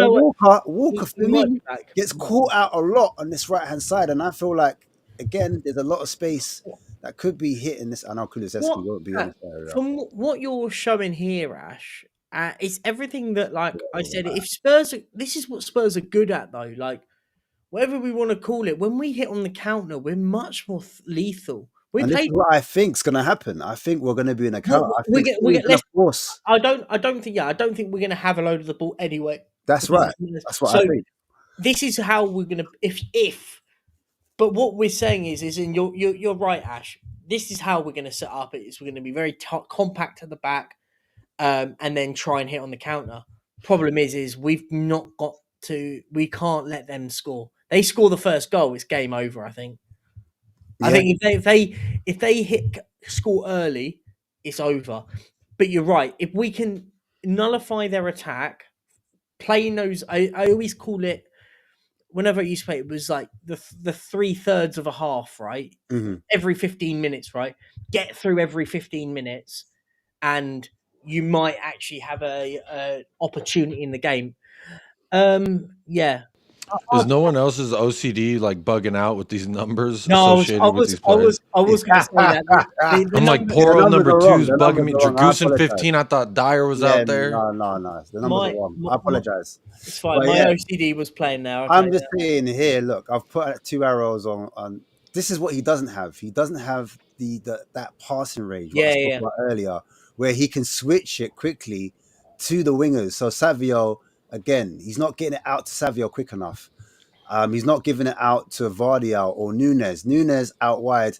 They're lacking running power in the midfield because having Vardy out wide, not inverting, there's going to be not enough protection for this number 19 here. I know it's not number 19, but you know what I'm saying.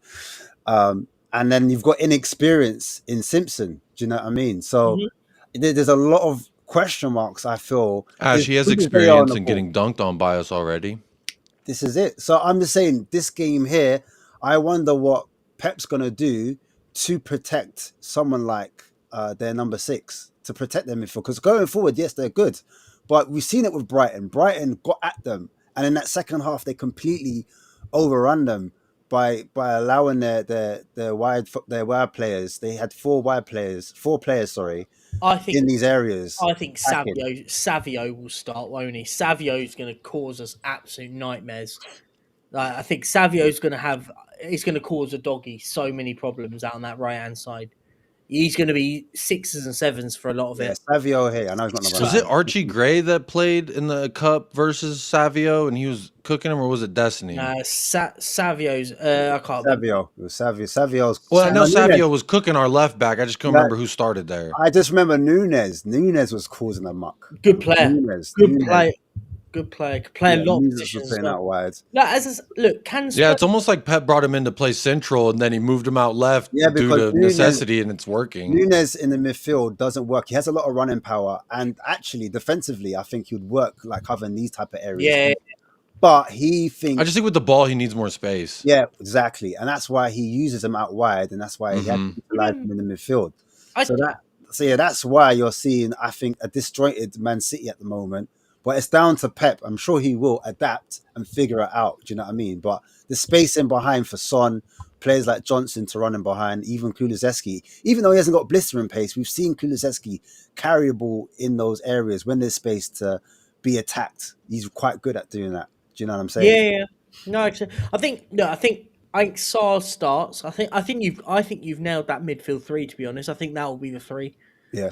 I think he has to go Basuma, and I think Sarr, even if Bentancur was available, would have probably started anyway, maybe alongside a Bentancur. I think Sarr in a transition is where he's actually excels. Actually, I think that's actually his best game is on the transition. Yeah.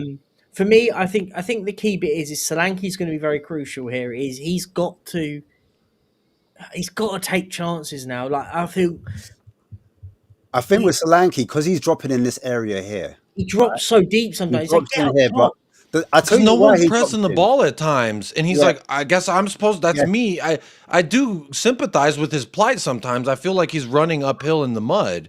Yeah, no, I agree. He is trying to press the ball. He's trying to win that ball high up. But another reason why he drops in is like he's a man that the ball sticks to. So when they're playing a ball, he's the first man that he holds it well. And then also, he also makes a triangle with Kulusevski, Johnson, and even a diamond at times with Porro. So they're able to make a diamond here. And then sometimes what happens is you're seeing maybe Basuma come across, Dragusin come across, and then one of our centre backs. So you've got a secondary triangle / diamond. So you've got. Are we starting Dragusin Davies? Is that what we're saying?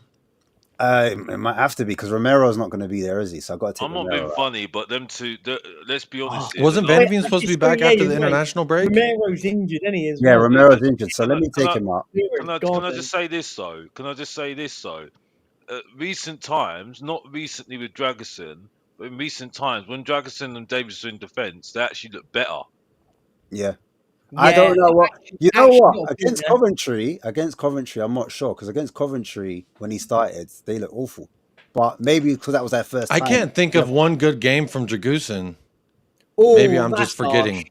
That's harsh. This season specifically. I think as I said on the top of the Every show- European match has been an atrocity. Yeah, but Yeah, agreed. the problem is that the issue with the Dragusin is one, we don't play anywhere that suits his game. He is a Why do we always got to cater to players? It's always about like Huh? catering to players. But you're asking him to run the channels and run the line. Like this isn't his game. He's a centre half that sits a little deeper. I watched him at the. So why did our recruitment get him in January if they saw the first 6 months of us playing and were like, oh, I know what we need, a guy who can't play that way? Like that doesn't make sense. For me, I think Dragusin is the Romero cover. If that makes sense, I use it in that sense. I see what you're saying as well because the right-sided center back, yeah. He's the Romero. The problem is we didn't go and buy someone that could cover a Van der Ven, someone like a St. Just who plays at Sport in Lisbon, someone like him that could just come in and go, this guy's got legs, right? If you've seen this kid, that guy play at Sporting, this guy's pacey. He can fill into those sort of marauding run sort of things. But the problem is when you're asking a player to basically cover a line when you've not got the legs, it was bound to never go well. And then everyone goes, oh, he's crap and all this lot. Well, hang on a minute. You're asking him to do something he's not capable of doing. And that's the thing for me. I think Dragusin, I think he gets a lot of stick. I'm not sitting. By the way, he's had some really, really poor games, but it's not. He gets dropped in every 5 or 6 games, and then we go. He has a bad game, and then we go. Oh, he's crap. Like He's had a run of games though. Yeah. Last year, he gets a run. I don't understand this. Like No, he doesn't he- play. We start him in Europa, and he fucking gets a red in the first 12 minutes. Oh yeah, I mean that was I mean to be fair, I don't think that was his fault. To be fair, I mean the pass was awful. Let's be fair to him. You've got a lot of sympathy for these players, Perchy. I don't have sympathy. I give valid criticism, but the problem is someone like a Dragusin, like Bro, how's that not his fault when he grabbing Buddy by the nipples? but he was having because of it was a poor. If I'm right, trying to go back to it, it was a bad pass either to him that wasn't. I think it was Ben Davies might have been actually who passed it to him. Whoever it was, but he's the one that takes the red card because he has to. But it was his first touch, I think, that let him down, and then he like had to. You don't know that, but look, I'm not sitting there saying he's the best defender in the world. I just think he becomes the scapegoat when we've got the centre halves that play. I think it's the fullbacks too. They don't help. They not never stop fullbacks. a cross from coming in. It doesn't matter Galatasaray. It don't matter who it is. Like that. So I don't completely blame Dragusin for looking the way he looks because I know if the fullbacks defensively were playing better, that he would look better by proxy as well. So it's like it's not completely him. And I understand when I said that I was just kind of concerned because this year I felt like when have I been like, that's good job from Dragusin today? It's like good moments, but that's kind of what everyone gives us, moments of good stuff. And like, we're talking about the international players scoring goals and stuff. And it's like, I don't care if Kulu scores for Sweden. I don't care if Brennan Johnson scores for Wales. Agreed. I don't mean to sound like a dick, but when they both look like ass versus Ipswich, who they should be beating, I'm a little bit like maybe it's these international players that are the problem because every international break, Brennan Johnson not getting stuck in allowing Smoss dicks to bicycle kick, Kulusevski having one of his worst games this season when he's been one of our most consistent players, probably our best player overall over the stretch of the season. It's just, I don't know. No, it's just a little conspiracy theory by me. I just remember the last game we played, right, where we lost against City at home. And what we did a bit different is we played with two up front. I don't know if you Yeah, guys yeah, remember.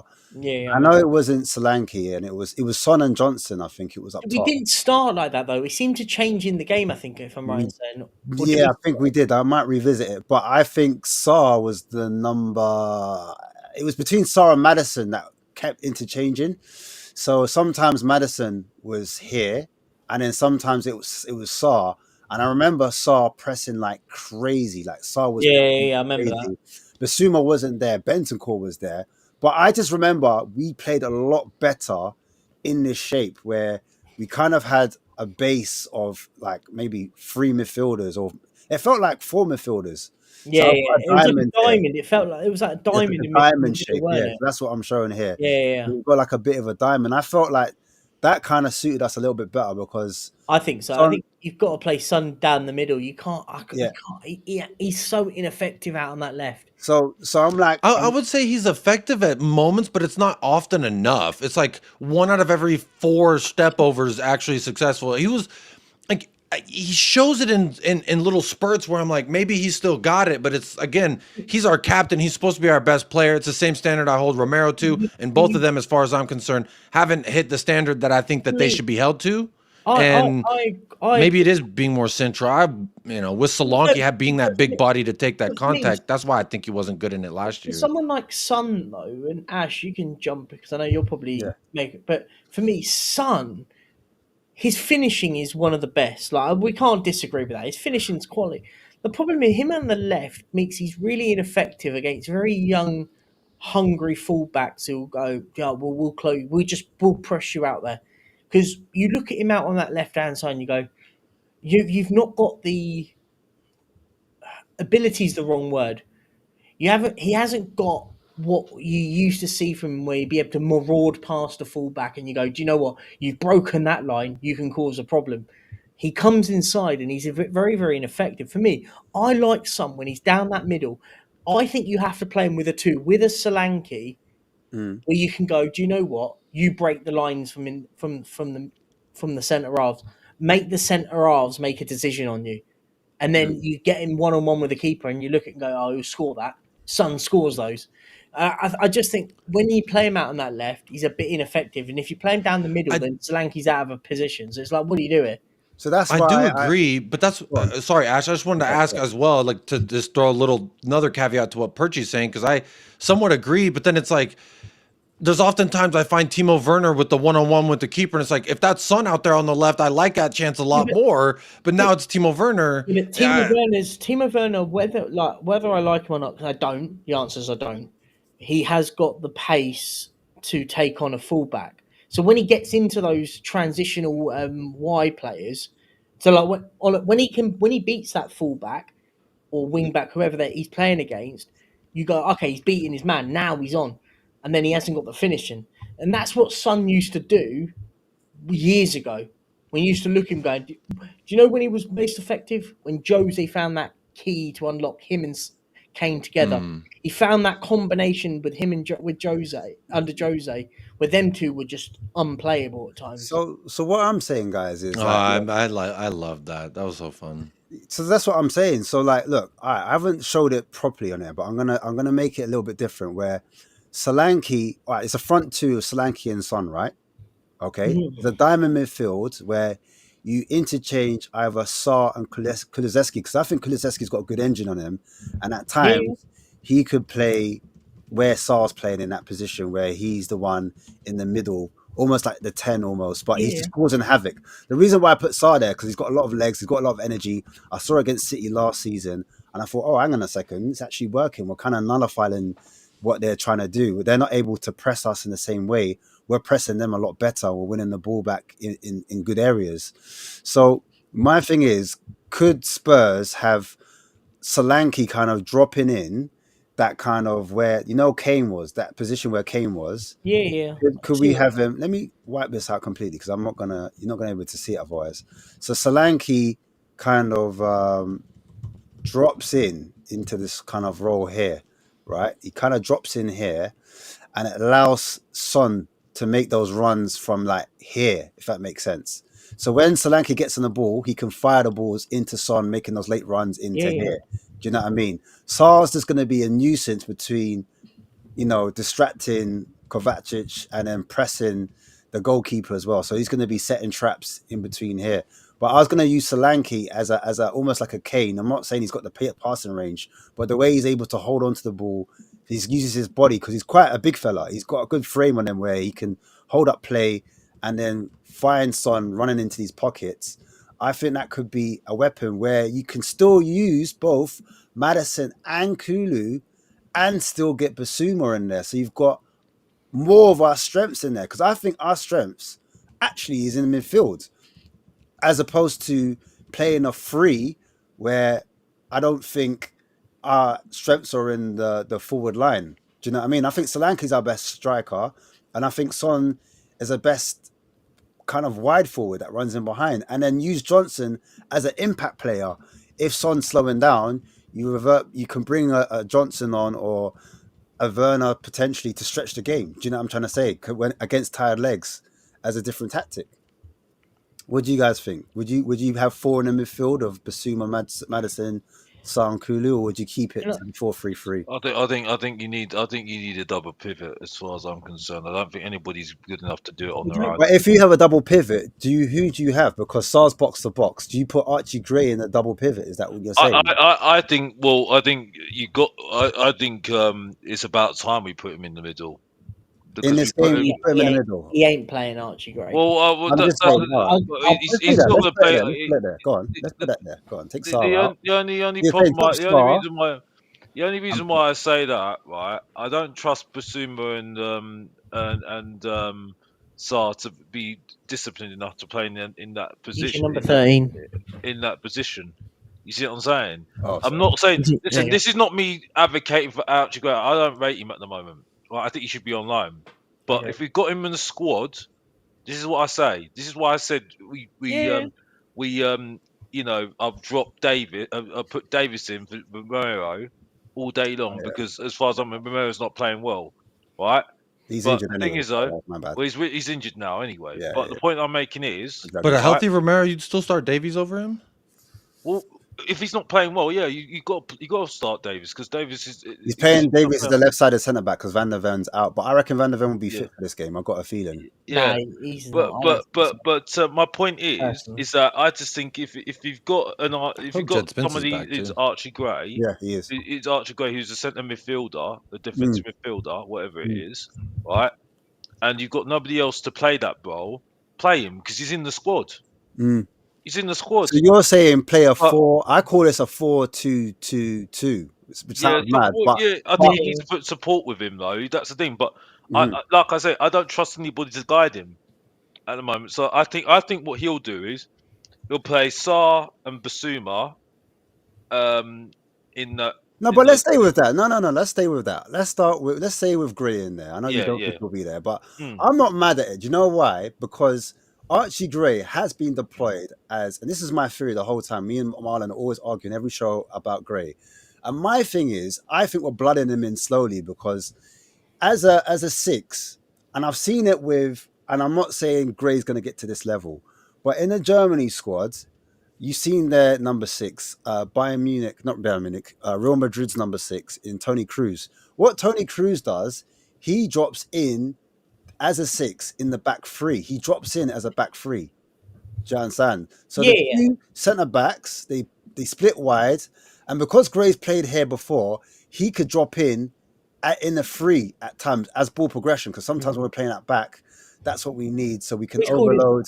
We can match them up. So you've got obviously 3 City players, and then you've got Gray there. But then also, sometimes if you've got one of our players pushing up, you can see into the midfield, you can see Gray also play as a fullback or a left-sided centre-back or as a fullback here, and he's able to spray those balls from deep across the pitch, because he's done that against Galatasaray. I saw him spray balls from out wide. I don't think he's defensively able to do it, though. I'm just throwing it out there. I'm just saying, blood them in, and I'm saying, all right, cool. There's a 2 is Basuma all right? If Basuma's not disciplined enough, maybe Gray positionally is better to sit with Basuma, where Basuma might lose his head or lose concentration. At least Gray's there to clean up as a secondary player. Do you know what I mean? So I'm not mad if that is the case where we've got a double pivot of these two like that, and then you've almost got like a box midfield where you've got these two here. Look, you've got that, and then you're outnumbering Man City's midfield because you've got 4 players to their 3. Do you know what I mean? So, and again, there's another box here with Son, Kulizeski, and Madison. Do you know what I mean? And we're outnumbering again. They're 3 players there again. Do you know what I'm saying? Yeah. So I think it could work to an advantage. I see. I don't think. I think the way we're going to set up, if I'm honest, it will be that 4-3-2-1 or 4-3-3, however you want to see it. Yeah. It'll be Porro, Dragosine, Davis, and or Van der Ven if he's fit.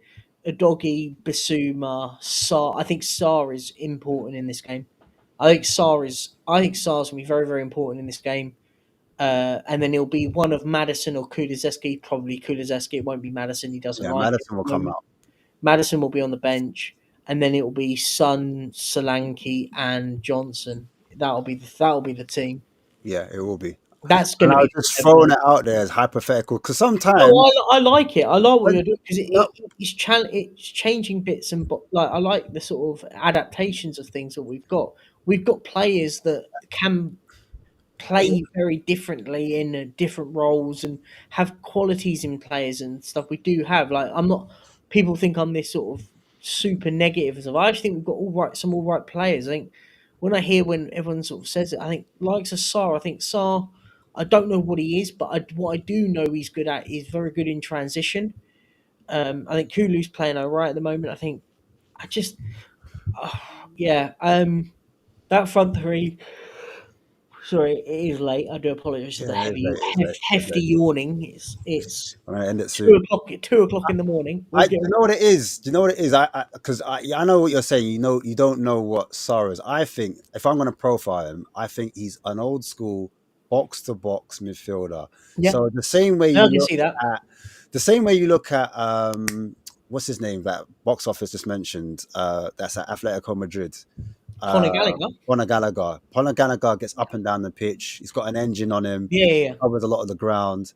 So he does equally what he does in attack. He's meant to do as well what he can do in defense. So he's defensively sound and attacking wise. Sarr's not quite the level of maybe of Conor Gallagher, but that's what he's meant to do. He's meant to provide attacking stability to the team. But then when we lose the ball, he's meant to help with those transitions. Yeah. When we get counter-attacked on. So I think that's how I'd look at a Sarr, in my opinion. I mean, would anyone else disagree? I think that's why he gets in the team over a Madison, because with Madison, yes, he does tackle. He does win the ball. I won't say win the ball, but he does try to win the ball. But he naturally wants to float and get on the ball and be more advanced. Like he wants to be in those type of positions. Whereas I think with Sarr, he's a bit more physical in that kind of profile, if that makes sense. I think he's physical, and I think he's got energy. Yeah, I don't think he's athletic, but at the moment he's not special. He's not special. Technically, he's not a very special player. He's not a special player, and this is my problem. I think all the 3 players that we've got right in that midfield, that is Basuma, Sarr, and Kulizeski, are all counter-attacking players, as far as I'm concerned. I think they're better on the counter, and that's it. I think we play better on the counter. I totally agree with you. The reason why we play better in the counter, in my opinion, is because I think we don't have the technical. We have technical players, but we don't. I think we have more athletes than technicality. I don't think we've got. I'd say Madison's technical. I'd say Madison. Madison to a degree. I'd say Kulu's quite technical. Do you know what I'm saying? In times, fair. Yeah, I'm saying. So that's what I'd say. Our midfield. Then I'd say Sarr's more of the athlete out of the 3 players. Do you know what I mean? And I think that's why he gets the nod over Madison, just to balance it out. So you've got a defensive player, or meant to be a defensive player, in a Bentancur or Basuma, then you've got the athleticism of a Sarr, and then you've got the technical capabilities of a Kulusevski. And I think that's why it's not a discredit to Maddison that he's playing him.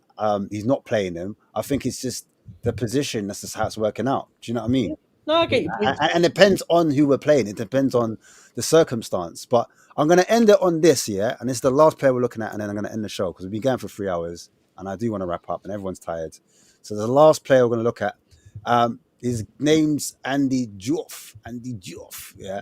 The first name doesn't really represent the second sometimes, does it? No, it doesn't.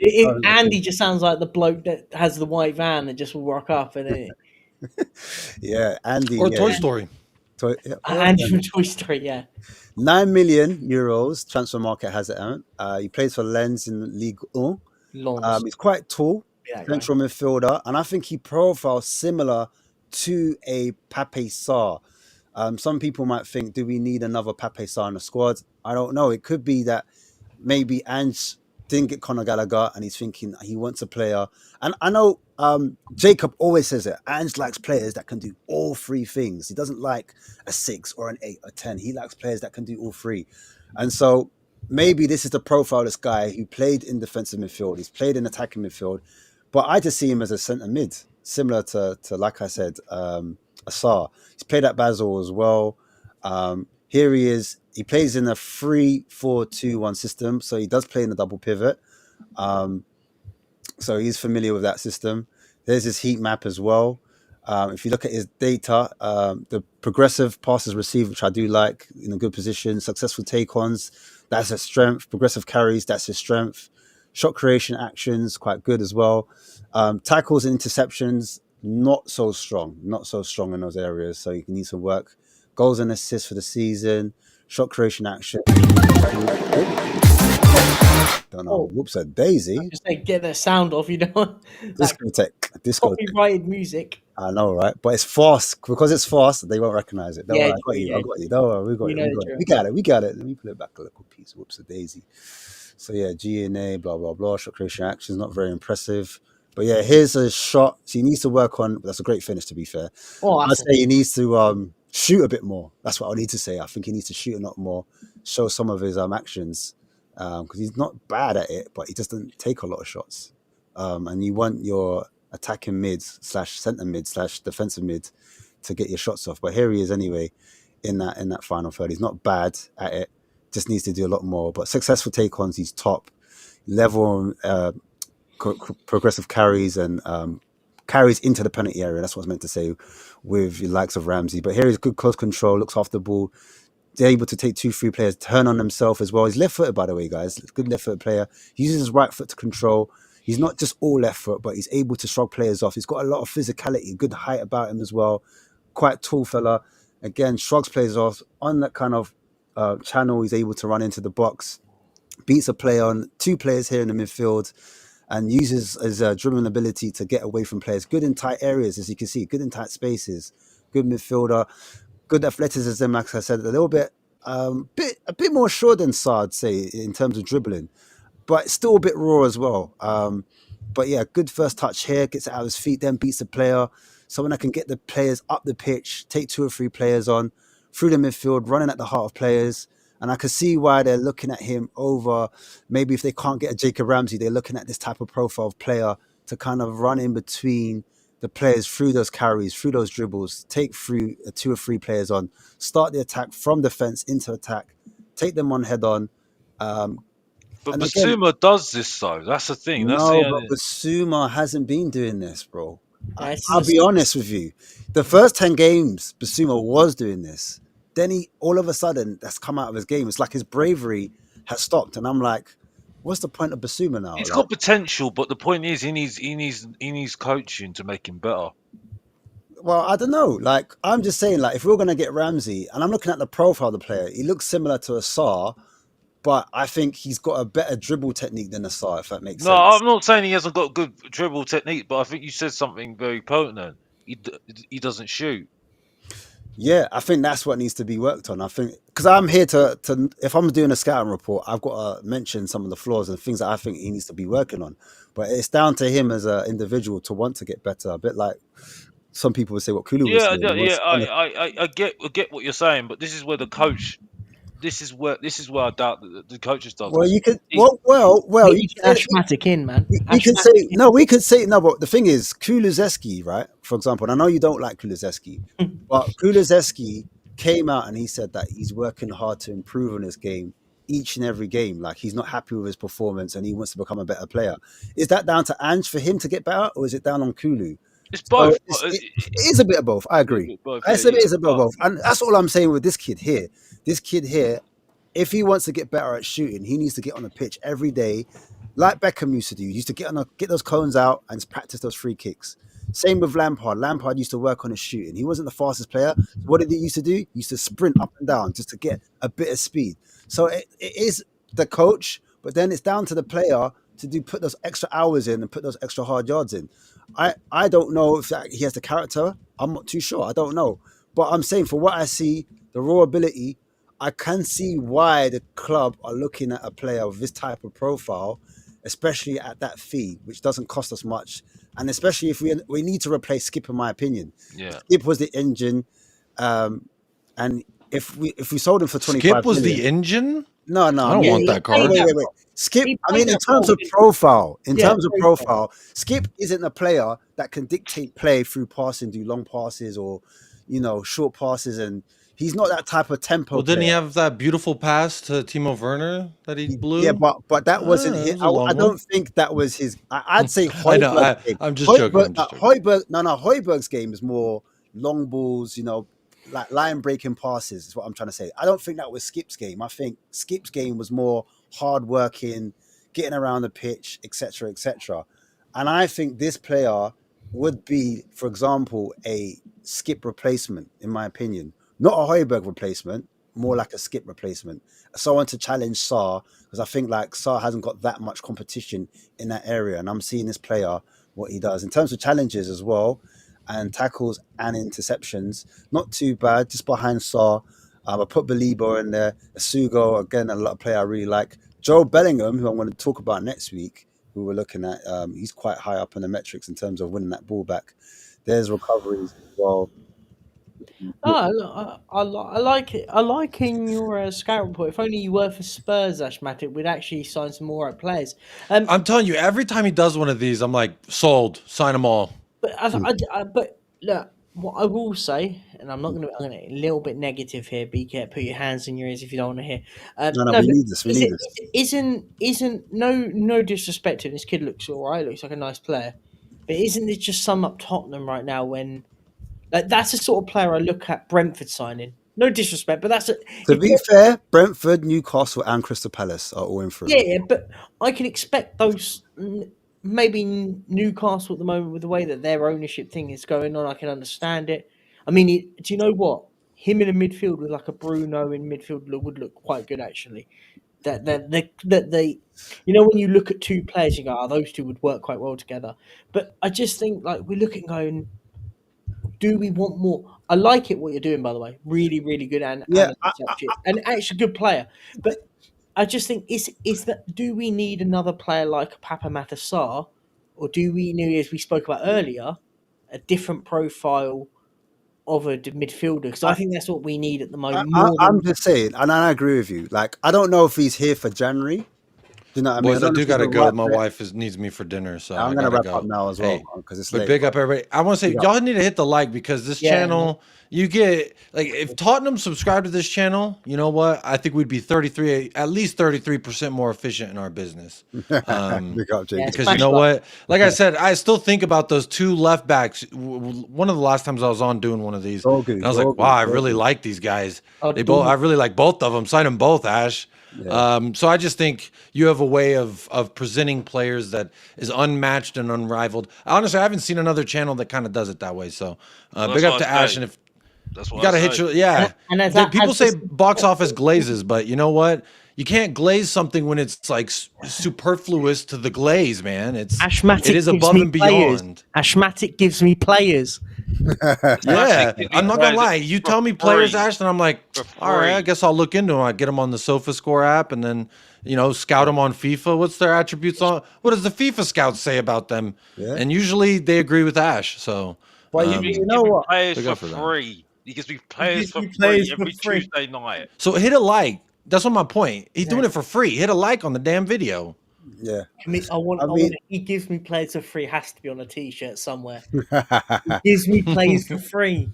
But guys, man, as these guys were saying, man, up. please make sure Big you up. hit, you like, you share, you subscribe. Definitely. It's late. I want to end it there. Great debate as well as always. Big up Perchy for coming back on. I haven't seen him for a minute. Thank you, my Mr. guy. Box Office, thanks for giving always giving your input, man. The love's always there. And yeah, man, as always, man, we move and yeah, Wednesday be Wednesday. And it's Wednesday now, but obviously we've got the rival show coming back on tomorrow. Is Deji gonna turn up? Deji, we'll make sure Deji turns up. Don't worry. Don't worry about Him. Just remind me of that video, yeah, with Terence and me, yeah. Just remind me about Terence. that, yeah. that. Yeah, remind him about it, yeah. Yeah, when Don't you worry, did that video on me, yeah. And we'll now get- look who's talking right now, yeah.